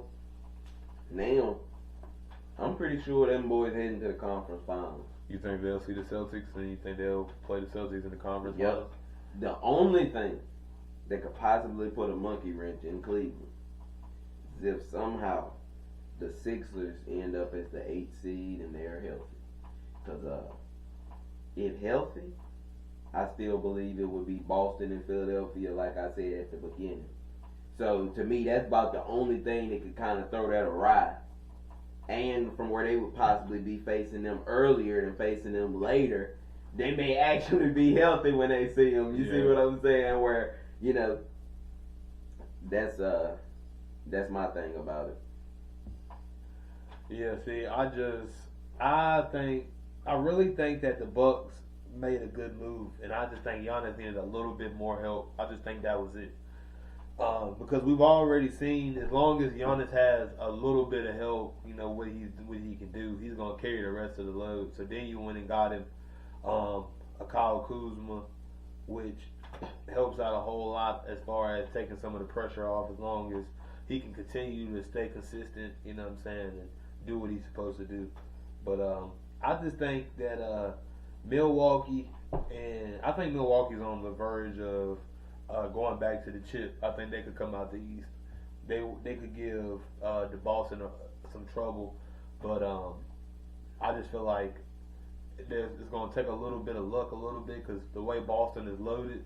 Because I'm just going to be honest, Boston is loaded. Like when you think about the Porzingises, the Jalen Browns, the Derek Whites, the Drew Holidays, the Jason Tatums, it's like it's hard for you to go 6-7 deep. You know what I'm saying, with teams who do that. Like you don't have 7 guys who are like that. You know what I'm saying, that play their own role, who mesh well together. And I think people don't give them enough credit for how well they mesh the things, to how well they play off of one another. That everybody know their roles and play their role to the absolute fullest. Everybody wants to be a star, but not understanding that playing your role will get you way further than trying to be the best. You know what I'm saying? And trying to always stand out. People like when you fit into a system and you make the system work. It's true. You know what I'm saying? So I just feel like it's going to be hard to knock Boston off, especially if they don't have any injuries, fully healthy. I see them going back to the finals, but I do have Milwaukee playing them in the conference finals if everybody stays healthy and they continue to mesh. Because I just think that Milwaukee is a matchup. It's hard to match up with Milwaukee because they can go small, they can go big, they can do a lot of things now that they've added Dame and Giannis with that pick and roll. Dame gets hot, Giannis is hot, so it's like they got some things that they can work together if they work through. But I don't like Doc Rivers being the coach. I feel like if they had a different coach, they would have been, further, but that's just me. Look, what you think? I think it's a better chance of them getting upset in the first round to the Pacers than them going to the conference finals. I say that I don't think they match up good with Cleveland. Because to me, they not athletic enough for Mobley and Allen. Now, I get you could be like, okay, well, if Lopez hitting the 3, then who of them is actually going to guard Giannis, and then how do they match up? So I get that part too. But Milwaukee is a lot of ifs to me, you feel what I'm saying? If Lopez hit, if Kuzma hit, I don't really get enough to me for certains right now. I just see that as being a tough matchup for Milwaukee. I see Cleveland, Boston, and the Knicks being tough matchups for them. Like, because the Knicks just so physical. So, to me, them is all bad matchups. Now, at least right now, they get Knicks and Celtics on the other side. So, you feel me? To me, that does them good. But, I just put it this way. If my money on the line and they get here and I don't see it, unless I see it just really click during the rest of this season, I'm going to take the Cavs, the Celtics, the Knicks, or the Sixers if healthy. So, I actually would have trusted them more with Middleton with Kuzma. Because I don't trust Kuz. And he done started playing a little bit better here lately, but it's just, to me, I thought they could have made a better move. I get people didn't want Middleton's contract maybe, but to me, you just kind of got another kind of inconsistent guy right now. And to me, you wanted to put in somebody you could almost kind of guarantee with Giannis and Dame. And then that's the move to put you over the top. But, like you say, Giannis is one of them guys too. So, that could still be enough to where you put that, and if he going for 30, 35, that might be enough with that still to where, you feel me, they end up back in the conference finals. Because, like I said, I don't see them beating Boston, but anybody else they could be. Yeah, everybody else, I see I could see them beating. I don't see them beating just straight up Boston. Yeah, but I don't really see, I don't really see too many people beating Boston. Not in the East. Because every team I could mention is going to come with, a major if. Yeah. A major if. Yeah. That would mean I would depend on the Cavaliers having to show me something in the playoffs. That means that the Knicks would have to show up offensively, not just defensively. That means the Bucks would have to be consistent enough to where they don't just drown out Giannis. That means the Sixers would have to actually be healthy. We don't even know if they're gonna be healthy enough to even make it. Yeah, they don't. I don't see them making it. Then you got the Pacers who could, give somebody some run. But I think if the other team don't really have no injuries, they gonna be the team that's kind of left out because they got a little bit less than everybody. Yeah. So definitely. That's just how I'm looking at it. I can see that. Now, well, since we talk about the East, I'm gonna go back and forth to the West. So, hold on, quick question before you do that, because I think this is a great question. Say Detroit and Indiana was a matchup in the playoffs. Who would you favor? Detroit. I was kind of thinking the same thing, yo, because I'm looking and I'm like, if Detroit could mess around and get their hands on Indiana, Detroit could mess around and pull an upset. Because Cade Cunningham is that guy, yo. Yeah. Mm-hmm. Like, and he ain't got a lot of the help that other people got. At all. And he balls almost every night now. You feel me? Like, what they was asking for, he basically just started delivering. Yeah, every time, too. He's definitely not playing. But yeah, you can ask me your West question. I just was wondering what your thought was on that. Now, with the West, the Heat have officially traded Butler to the Warriors. So, and they said that he agreed to a new 2-year, $121 million extension with Golden State through the 26-27 season. So this multi-trade includes Andrew Wiggins, Kyle Anderson, PJ Tucker to the Jazz, and a first round. From the Jazz, and a protected first round pick going to Miami, and Dennis Schroeder heading from the Warriors to Utah. It also includes the Pistons with the Warriors, Lindy Waiters III, and Heat's Josh Richardson headed to Detroit. So with that being said, Schroeder ended up with the Pistons. He ended up getting traded with the Pistons. Then you had Kyle Anderson was going to end up staying with the Heat. PJ Tucker, I think he got traded. He did. To Raptors. The Raptors, yeah, that's what it was. Yeah, for Mitchell, that's what it was. And a second round pick. So, with this being said, I say all this to say, did the Warriors do enough to win the chip, be competitive for the chip, or do you still think they haven't made enough moves to still be competitive with winning, going back to the finals? They'll definitely be competitive, and there's actually I don't think it's going to happen, but there is a outside shot that they could go back to the finals. If you have Jimmy Butler with Steph Curry, you have a chance. Steph, all he needs is a little bit of help. Hey, look, and that boy Hemi been taking Gabe Vincent, neighborhood hero, Bam, Duncan Robinson, Kevin Love, Caleb Martin to the finals. And now that man is playing with Steph Curry?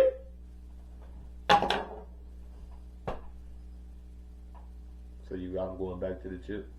I don't have them going back to the chip, but I'm saying they're competitive, and I have a funny, sneaky suspicion they're going at least to the second round. Okay, I can see that. You feel me? I can definitely see that. I don't know if they can get by Denver or OKC, because them is still the two teams that I know they matched up right now that they couldn't both make the conference finals, but by the time the season ends, I think the OKC going to be the one, Denver going to be like the 3, and they're going to end up meeting in the conference finals.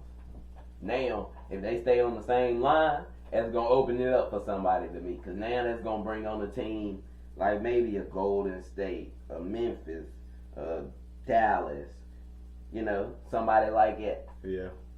Your boy looked great the other night with them Spurs too for the first time. Yeah, them boys are looking like, whoo! I thought they was gonna give it away for a second, but them boys look good. Mhm.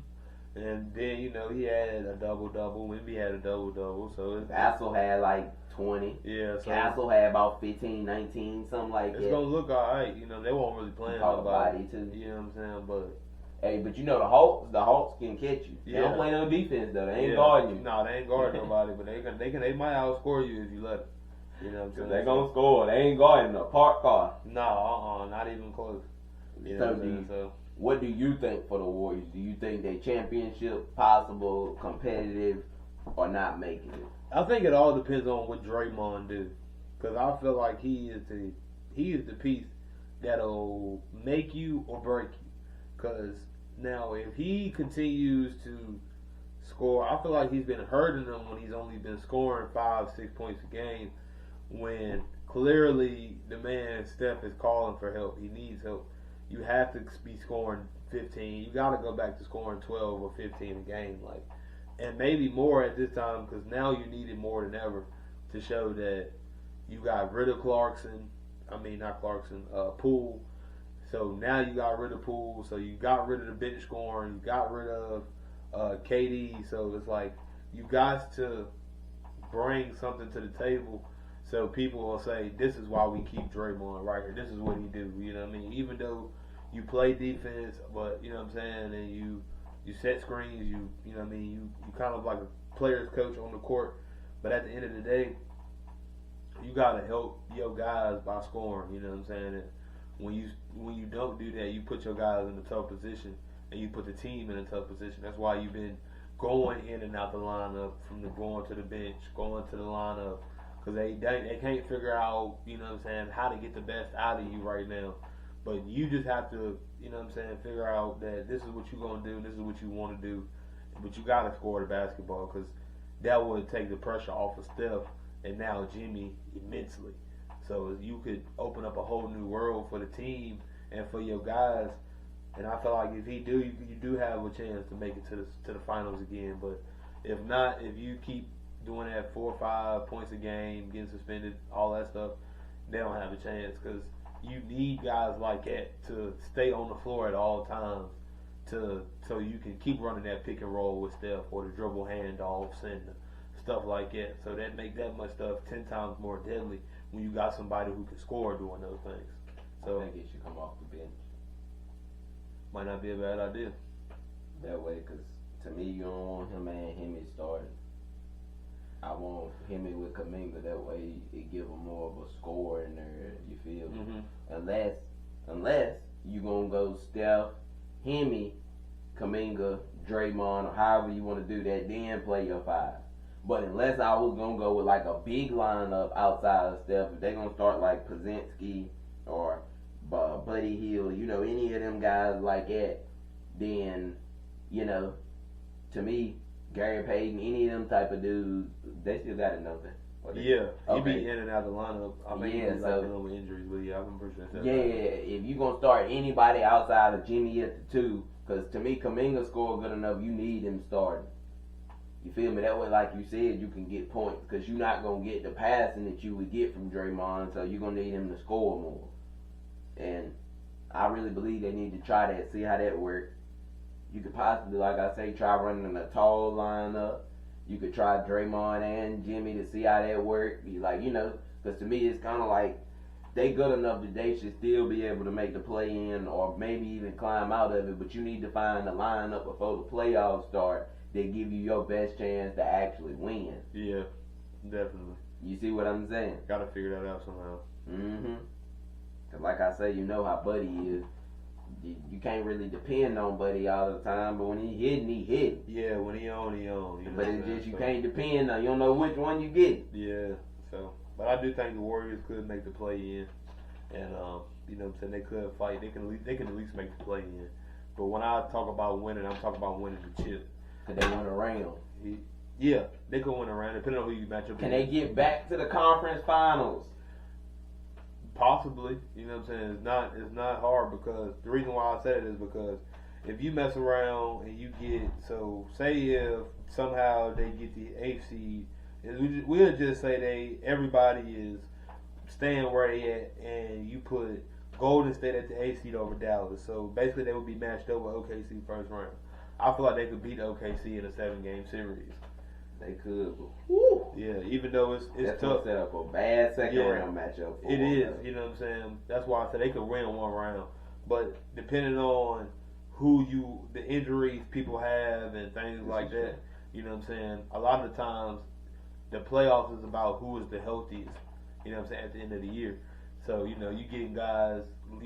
Some guys are leaving towards the end of the year. Some guys are coming back towards the end of the year. So it's like you just try to figure out where you match up at. Yeah, because to me, from looking at them play, if they could find a way to get to that 7 spot, Yeah. and be on the same line with possibly a Memphis and a Houston, because if it's right now, you got Memphis versus Minnesota, Houston versus the Clippers. That's a good line if you the Warriors to be in. You feel like you could possibly beat all of them and get back to the conference finals. And like you said, I've seen that they actually match up pretty good with OKC. Now, Chet may come back and make that a little different. But to me, they need to make sure they can avoid the side of the bracket that the Denver is on for sure. Yeah, Denver, the Clippers, I feel like, and if Golden State make it, I feel like them 3 teams would be the teams that you got to watch. You said who was that again? Denver, the Clippers, and Golden State. Because if Denver mess around and get all the way healthy towards the end of the year, they could be dangerous. You see them win it.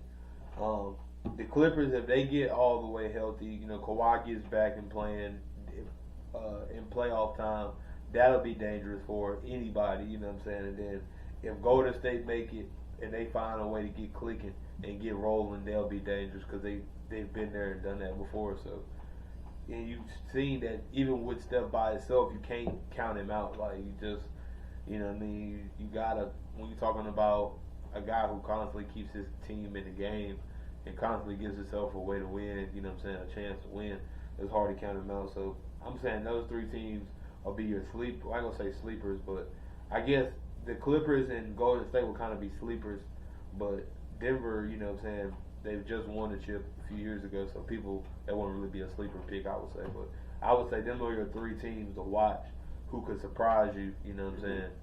Well, really 2 teams, because like I said, Denver, people already know about. So does Minnesota go back to the conference finals this year? No, I don't think that. I think they're one of the teams they might fall off. They might. Look, I said they might fall off. They might. I think them and the Rockets might drop a little bit. You know what I'm saying? So that could possibly happen.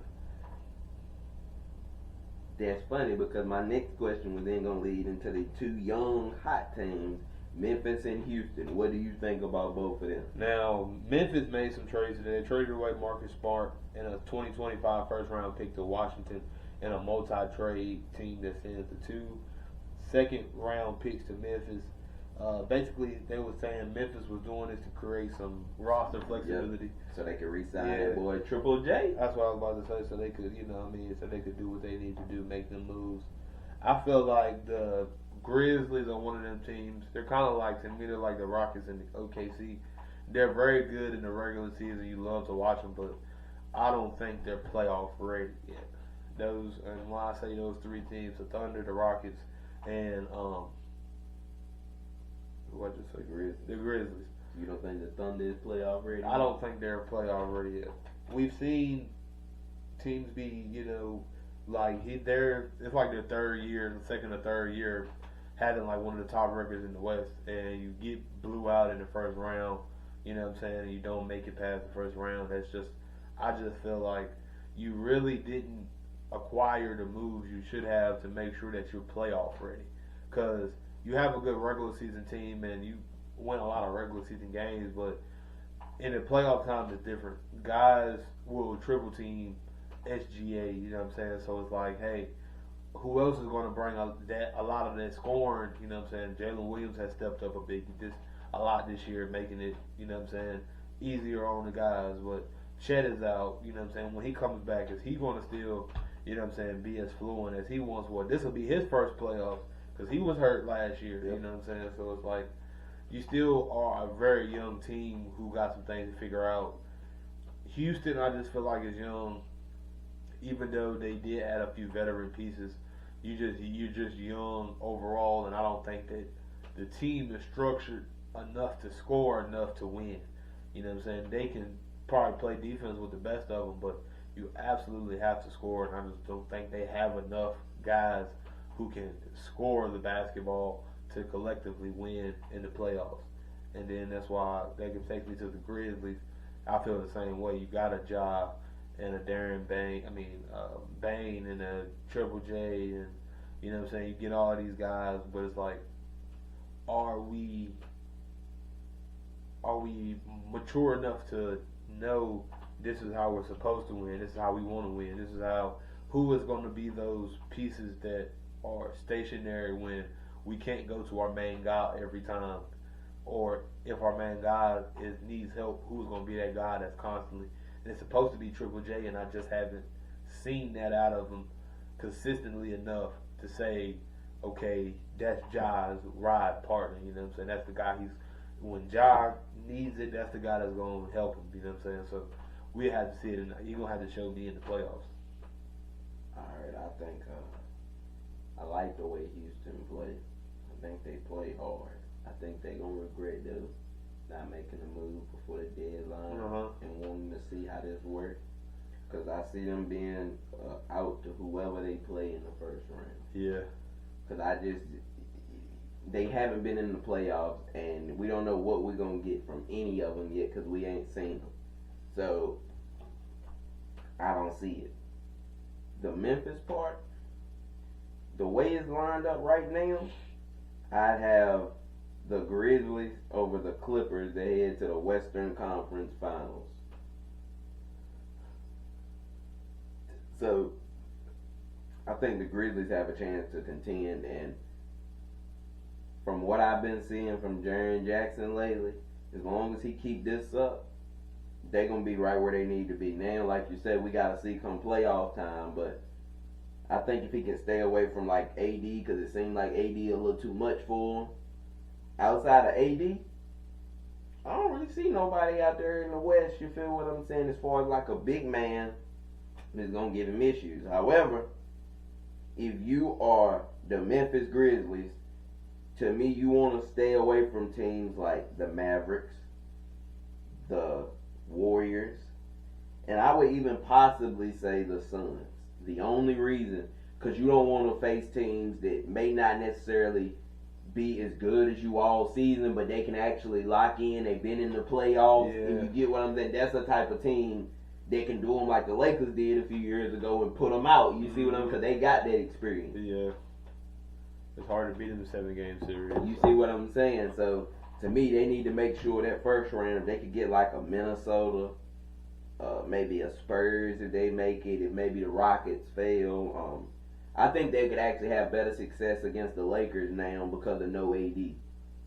Because the Lakers can probably score on them, but the Lakers ain't gonna be able to stop them. And you would look at Mark Williams and think he's this great defensive player, but when you look at his numbers, he's not. So you get what I'm saying. He mainly more for catching them oops, because he gonna do that in boards. But as far as actually like guarding the paint and stuff like that, he ain't there because he's still young too. He gotta get. Yeah, he still got some room to develop. Right, and now I think that's gonna be a great trade for them now, because I actually like Mark Williams, and I think him and Luka is gonna be like a great alley-oop partner, especially from what we seen with Luka and Lively and Gafford. I think he about to just oop them up. So, but yeah, I think Memphis is gonna be legit out there. Like I say, I think they can, they could also slip up, but I think this is their conference finals year as long as they can keep the matchup the way that they want. Okay. And now I'm going to my last and final question about the trades. Now, the Pelicans have traded Brandon Ingram to the Toronto Raptors for Bruce Brown Jr., Kelly Olynyk, a first-round pick, and a 1 second round. Now, do you think that they said that they're going to keep McCollum and Zion together? So, do you think the Raptors are in better position to win now since they made a trade to get Brandon Ingram, you pair him with Scotty and RJ? Or do you think that the Raptors still need more, or do you think that they'll trade BI, or what do you think? The Raptors need way more.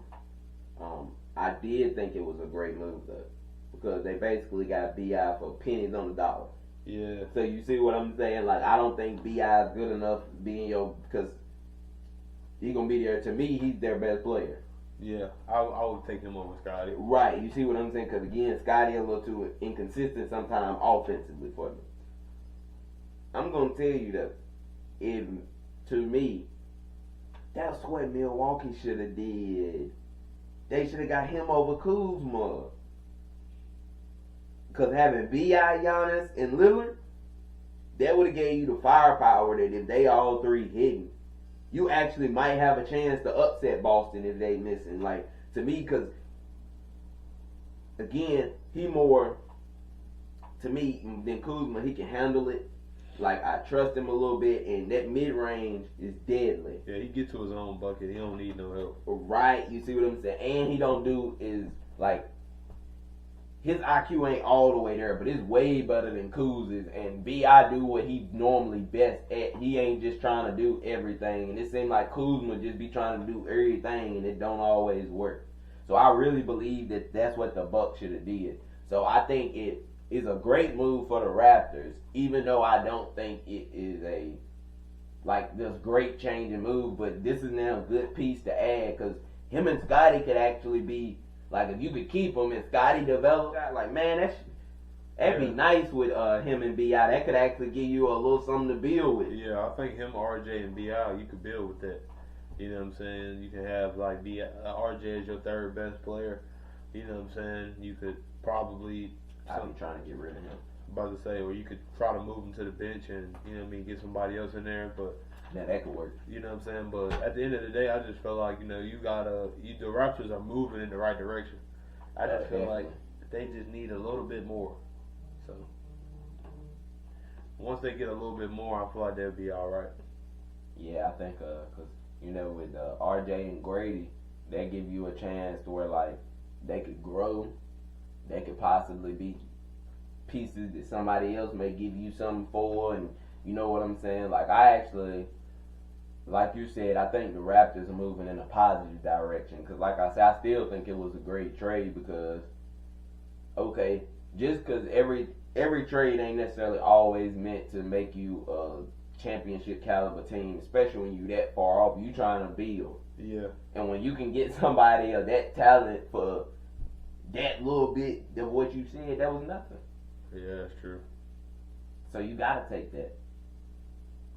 Yeah, I would to get myself. And for the other end, for the Pelicans, I don't like it. Yeah, I didn't like that either. Because I thought they should have got rid of him, but not for that. I mean, if that's going to be the case, why would you get rid of him? I mean, because I feel like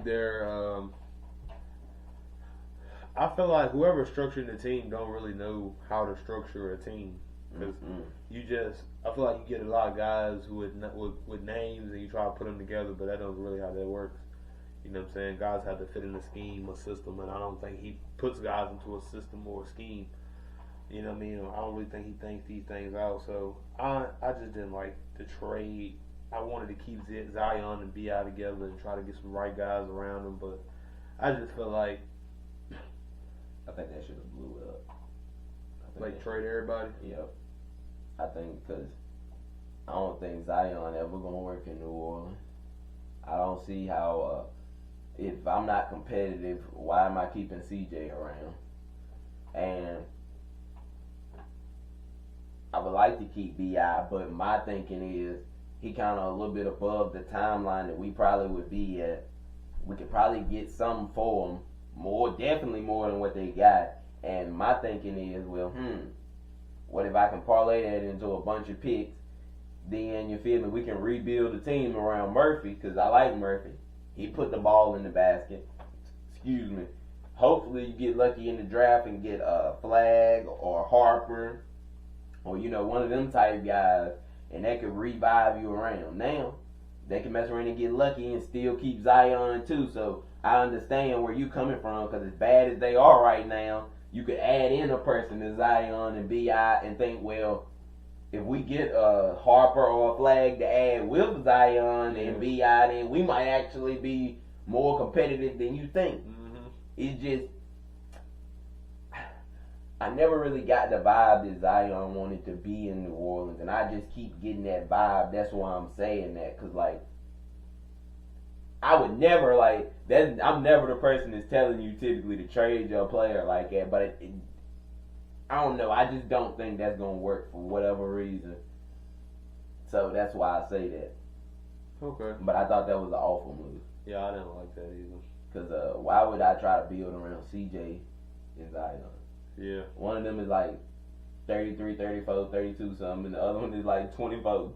What are we talking about here? And CJ ain't like KD or Braun type guy, Steph type guy, this older guy. You feel what I'm saying? Like, yeah, I don't know, man. It's just, like I said, I don't know who gives these guys jobs, but facts. I do but probably my best trades of the day, like I said, I like the Kuzma trade. I like that they also added KPJ to the Bucks, so gave them more scoring, you know what I'm saying? So probably off the bench. So I think them, along with Dallas made some good moves to try to get some guys to help them, even though I feel like it's not enough. But I say the Bucks. I feel like the Bucks will probably win the most out of this trade as far as for the rest of the season. I think it's the Cavs. I think that DeAndre Hunter move is going to come back and everybody going to be like, that's what definitely got them into the conference finals. And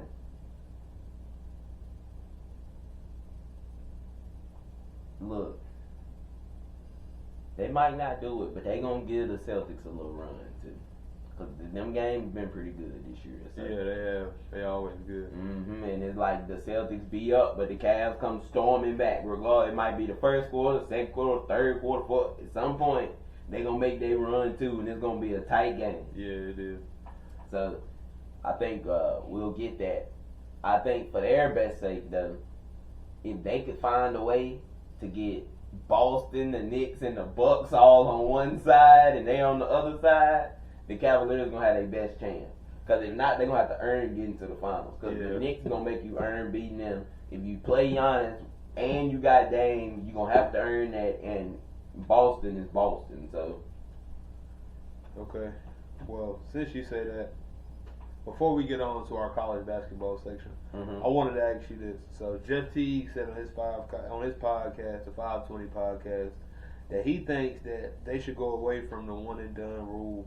You know what I'm saying? From college and draft straight out of high school now, like they used to. What are your thoughts about that? Wow. Now that they can get paid, before they could get paid, I loved it. Now that they can get paid, why we trying to send them to the league when they can go get work in college and get paid too? You see what I'm saying? So to me, I'm not as overly concerned about it. Because I'm like, okay, if you can actually get them better, I would actually, rather than possibly even consider making them go for 2 years to college. Because that way, once they get to the NBA, they're actually better players.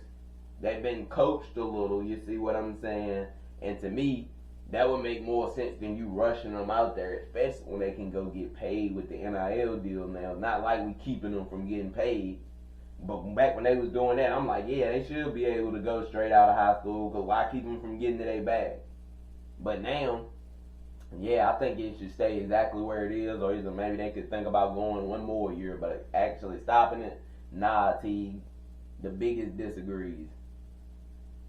I think, yeah, I like the guys being in college and being in the G League and stuff, so it kind of give you a chance to watch their development a little bit more than them just riding the bench in the NBA, you know what I'm saying, having to wait for them to get good. So I definitely like the fact that they can do that. So I'm with you on, you know what I'm saying, let the guys go to college, one and done, get that year development. Some guys maybe two, you know what I'm saying, that way they can just, because some people come out and they don't be ready. And, you know exactly. Yeah, so I don't like that. I like it, but I like to, like you said, before he got a chance to get paid. Right. Stuff, but once you know that you get money straight out of high school, I mean, it don't really matter. You feel me? It's like, why would we set them up when we know most of them ain't ready to come out of high school? Even though, you know, you might have a few who in there who is ready.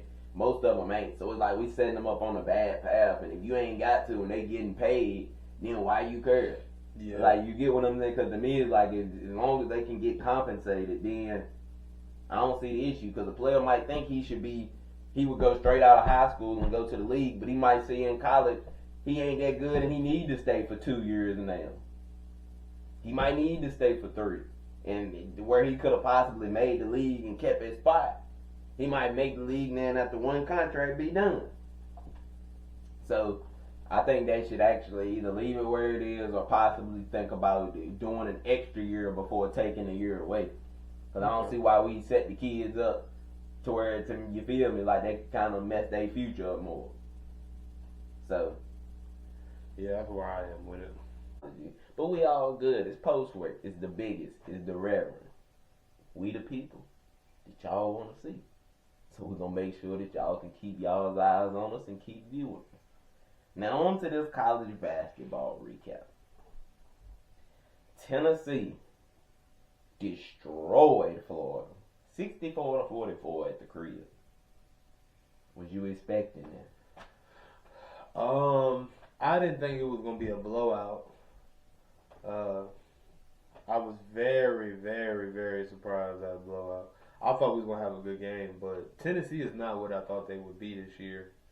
With the previous teams they've had, the success they've had in the previous years in college basketball, they really have surprised me. So I did not think them boys was going to lay an egg like that.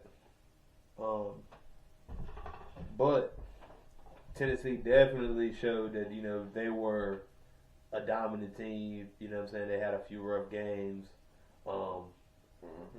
Florida did not come to play like I expected them to, you know what I'm saying? After having such a good start off to the season, you know what I'm saying? I really thought them boys was going to take off, you know what I'm saying, on them boys. But Tennessee definitely showed that, hey, we've been here before, we've done this. You know what I'm saying? They had guys, the boy Connect, go to the league, so I didn't think, they were going to be as good this year. But it seems like every year they just constantly find a way to get themselves back in it. You know what I'm saying? Like I said, I counted them out multiple times after a couple of their early losses, but they proved me totally wrong with this upset win and to knock their spot up a little bit. So Tennessee is a team that you have to watch for, and I will continue to be watching for as we get closer to March Madness.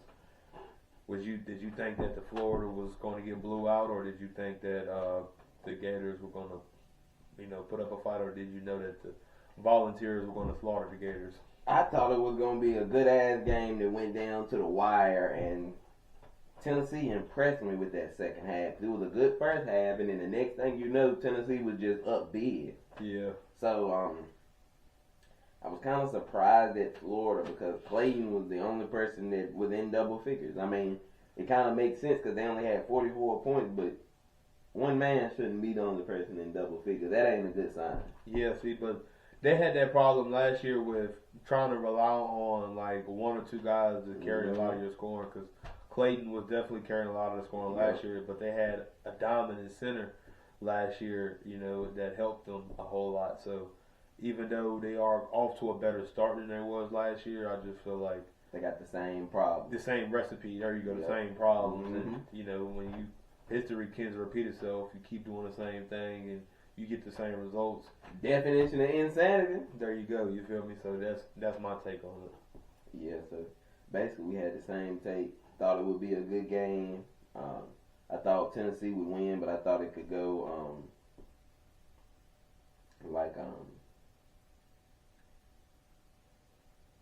Tennessee's way, but I didn't think it would be like that because I thought it would be like kind of a pick'em game, and that was like, whew.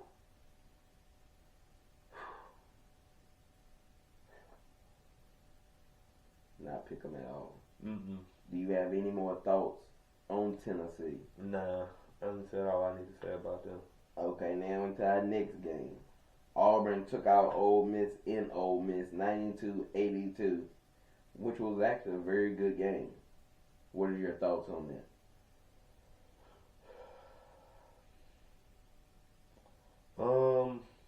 Now, Auburn and Ole Miss was a good game. That kind of made me, with what we were saying, Auburn's legit. Ole Miss, they have a lot of guards who score heavy. They could be scary for somebody. They could. I just feel like they need a little bit more to get that push to be competitive, Mm-hmm. and to really put them in that top seed, in the top spot. But Auburn showed that they're a well-rounded team from top to bottom. You know what I'm saying? All the way across they the got board. they got good veteran players. They got good guys who handle the ball well, shoot the ball well at a high clip. You know what I'm saying? So Auburn is definitely scary. Ole Miss will be one of them teams who can make a late run, depending on if they get the right matchups and stuff. They could definitely make a push in the March Madness.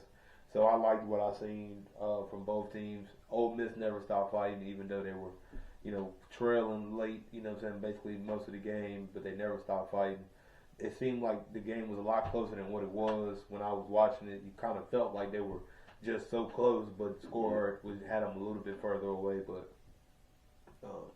I was very impressed with what I saw from Ole Miss and Auburn. So I was impressed with both teams. I thought that was a good game.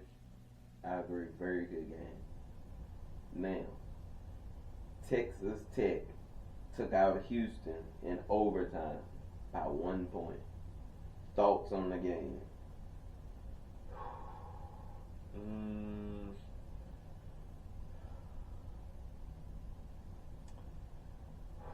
Now, Houston is one of them teams who I've always liked them, but they seem to have a little bit of a disappointment. Yeah, you know what I'm saying? Like, they just always seem to find ways to lose. You know what I'm saying? Like, I agree, yo. In their history, I just hate to say it, but it just seems like they always try to find a way to lose. And I'm not sure what it is, whether it's a coaching thing, whether it's, they recruit guys who mentally clock out. I'm not exactly sure what it is.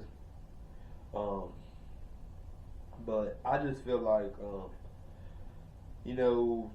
Houston had this game won, and I feel like they let Texas Tech take it from them. You know what I'm saying? So I just feel like they let one slip away, and when you let it slip away like that, you come back to bite you. And that kind of shows that you're not ready yet as a team. For that moment. Because you got to win the ones that count the most. You got to win those games. You can't let those games slip away, especially when now you get into the nitty gritty. We're getting close to March. All these games matter because now they're going to be looking at your top 25 matchups, who you beat, who you lost to, you know what I'm saying? So all that stuff counts. So I just feel like Houston let this game get away. But I was impressed with Texas Tech. They definitely made a push.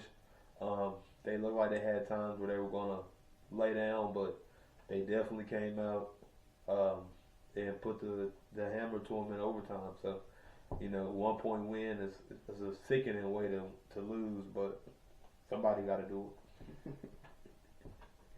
It's crazy because I feel the same way about Houston. It's like they have so much talent, but they just find a way to underachieve somehow. Yeah, somehow, some way, bro. And it'd be crazy because that game, like you say, they had it won. They should have won, and then they lost it. So I think that's a bad sign of things that they're gonna keep kind of doing what they do. Yep. So and then it's like Texas Tech was on a 5-game win streak. I think that was a 6 game. They had won. That would put them at 6 in a row. So they're definitely on a little hot streak. Yep. Now to the best rivalry in basketball. The Blue Devils kicked our ass 87-70, and really it won't even that close. Got that close at the end. We actually won the second half, which let you know how bad they was kicking our ass in the first half. What are your thoughts? We kind of talked about it. Y'all don't match up well with Duke.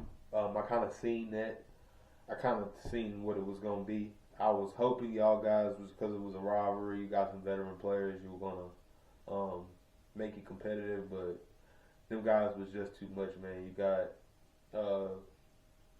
a lot of guys who are very skilled, very athletic, very tall against a lot of guys who are not as tall, not as athletic, not as skilled. So Duke is definitely one of those teams who are for real. They are putting punishment on guys. As long as people stay healthy, they will definitely be a team to be reckoned with. Hey, them Devils ain't playing. I'm Big Blue Nation all day. Go Kentucky Wildcats, but hey, them Blue Devils is not playing this year. John got them boys right. He done a great job of recruiting them guys in, bringing them in. And he got the scheme right for them, playing them well. Because a lot of people like to talk about the guys you get, but people don't like to talk about how you actually use the guys you have and the way you make the pieces fit. It's like a puzzle. A lot of people don't know how to put the puzzle together even though you have all the pieces right in front of you. So I commend coaches when they have the pieces and they put them in the right position to be great. So I commend them for that. I was disappointed. Your Tar Heels? Disappointed. I was disappointed in Hubert Davis from the start. Because Not your Tar Heels. yes, if I would have known from the start that Hubert Davis would have the audacity to go start R.J. Davis, Ian Jackson, Seth Trimble, and Lubin. You small. Very small. There was no reason Drake Powell shouldn't have been in there and starting. And when we play them next time, Withers and Drake Powell need to be starting, and Washington needs to be starting over Lubin. Or we could even possibly be putting in James Brown or the other guy, Copeland or Coop, whatever it is. Try anything, but Lubin is not the answer. It's just not. I've seen it enough. Jalen Washington ain't really the answer, but I don't know if we got something better. If it was up to me, we need to go younger and let some of them young dudes play. But you can't be playing Duke trying to run 4 guards. Yeah, especially when you got dudes 6'9", they got 6'8" forwards, 6'7", Yeah, like their 6'7", and their smallest player is like as big as our second best player. Like their smallest player is like 6'6" to start. So it's like that's y'all second biggest player. Yeah, it's our You know second what I'm tallest player. He's You taller feel me? than 3 of our other players. That's Yeah. their point guard. Like, why would you try to have Seth Trimble guarding Cooper Flight? Doesn't make sense. Nope, it really doesn't. Like, he started off eating from the jump. From the jump, shooting right over him, taking him right down to Yeah, the like, paint. you feel what I'm saying? Stealing the ball. They ain't passing. And next thing you know, we down 20-something to 4-6. Like, come on now. You started off awful, Hubert. It was awful from Hubert. It was awful effort because other than his starting lineup, I didn't have too much to say about him because they didn't show up. Because regardless of what he do, they still got to show up. They don't show up, it don't matter what he do. Yeah. So you feel me? That's why I could only say something about his starting lineup. Guys, where's the heart? RJ, what are you doing, yo? Is this what you came back for? Is this all the heart we gonna get? We expect more. You know the standard. The standard is the standard. You know the standard. Okay, Tomlin. Accept the standard. Be accountable to the standard. Place your skills and ability and your work ethic above the standard. That boy on this Tomlin. Tomlin be Okay. on his the biggest. That's what be happening, you feel me? He places calls to an area code of 276 That boy on his Tomlin. 732. You know, you can't give out them people the rest, you feel me? I already gave them enough, you feel me? If anything, I'll drop your number out there. That way, you feel me? They can call on some real estate. I'm about to say, hey, need that. But yeah, so I just think we got a lot of work to do. Yeah, this is just unacceptable. Like, there's no way the team should be this bad. They're like, this is unacceptable. Like, completely unacceptable. We have no big man. None. When does North Carolina not have a big man? Like, If anything, I don't have no guard sometimes. Like, or we might not have a wing. You feel Yeah, me? you But like, feel we me. typically always gonna have a big man. We typically always gonna have a point guard. at least a solid one. Yeah, like, you know. he might not be the top in the country, but he gonna Yeah. be solid. You feel what I'm saying? Cause Like, you know, like I told you about Baycott. I told you, I ain't, even though he got numbers, I ain't think he was the best big man, but damn, he was serviceable. Yeah, you feel me? He still get off. Right. You know what I'm saying? Like, And if we had Baycott this year, we'd be fine. yeah, y'all would definitely be in a better position than y'all without him. Because y'all, like you said, you don't have nobody to even replace him a little bit. Yeah, and we got guards, but no big man. Yeah, y'all guard heavy. I said that from day one. Y'all guard heavy. Yeah, is there anything else you'd like to say Why about would the I want to talk Carolina about y'all? Because we I don't the wanna talk standard. about y'all. What you mean? We the standard. Why else wouldn't you Y'all want to talk garbage. about us? Didn't you say Big Blue Nation? Big Blue Nation. Everybody know that's Kentucky Wildcat Stop boy. it. That's that Carolina Blue. Stop it. What you talking about? Stop it. Ain't that what Drake said? Carolina Blue. And I rock Kentucky Blue on these hoes. Ain't that what Drake said? He rocking Carolina Blue. I rock Kentucky Blue. No, you. I'm talking about Drake. That's what he said. He said that Carolina. No, he said Kentucky. Oh, he might have slipped up. You sure he meant to put that in there? Or you think somebody else? That's exactly what he meant. He won't Stop. talk. You see where he be at? And with Coach, he used to be with Coach Cal, sitting in the zone. He ain't third no I was more. about to say, you see where he was at? So you see what time it was? Look, you know, if it's got to be chosen between us and y'all, you know where it's gonna go. It's gonna go to them Heels. Now, this surprised me. I thought Marquette was gonna beat UConn, but UConn took out Marquette in Marquette, 77-69. Thoughts? UConn is getting better. I don't think they're there yet, but I think they will climb the ladder again, and they're getting better, which means that they will be one of those teams who might knock you out of the tournament, but I don't think they're going to win the tournament. Which we've already talked about. We don't think they're going to three-peat, but I do think that they are getting better after what I seen Saturday. I feel like when you're getting better, that's all you can ask for is one game at a time. And when you have talent like they have, I just feel like they have just a little bit of trouble putting all the pieces together right now. Mm-hmm. So I like Marquette, but I've never really been a big fan of them. It seems like they always start off good, but somehow they always tend to fall, and hit a slope and kind of fade away. So hopefully this is not the start of that for Marquette. Hopefully it was just a bad game. They bounce back. But I just feel like UConn is on their way, to becoming more competitive in the UConn that we're accustomed to seeing. Not saying they're going to dominate, but I'm just saying that they should continue maybe win the games that they should win.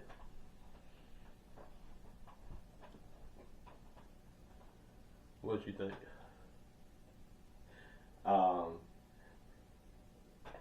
I can't believe that Marquette found a way to lose that game. It's something about them that I'm not liking because most of Shaka Smart's team ain't like this. But it's something about Marquette that they just always do this. Like they're another one of them teams that kind of like underachieve. Yeah. Like they start strong and then underachieve. So I was very disappointed. Still doesn't change my outlook on UConn. They're not three-peating. Still. It kind of did more to me to say that Marquette probably ain't going to make a run more so than, UConn is back. Yeah, I didn't see that when I watched the game. Like, oh yeah, UConn. I didn't see that. Yeah. I just see like I said, they are getting better. I think they, are becoming the team we're, used to seeing of old. But I don't think still they're gonna, like I said, I don't think they're gonna dominate or win. They either gonna get upset in the first round, or they'll probably get to about the round of 32, maybe the Sweet 16. Yeah, that's where I'm looking at them to fall somewhere in 32 or 16. Mm-hmm. I don't see them losing before that. Get the wrong matchup, them boys can get upset. Yeah. Now, final recap. I know you don't like this. Cal came back into Kentucky and rained hell on them Wildcats. What is your thoughts? Well, basically our best player was out, so that hurt us. So, they took advantage of our guard play heavy. I was mad that Kyle came back and got his revenge, in the Rupp Arena. But at the end of the day, man, all we want to do is be competitive in March. That's all you can really look forward to. I wanted us to win, but we couldn't really get no rhythm. Everybody was kind of strolled all over the place.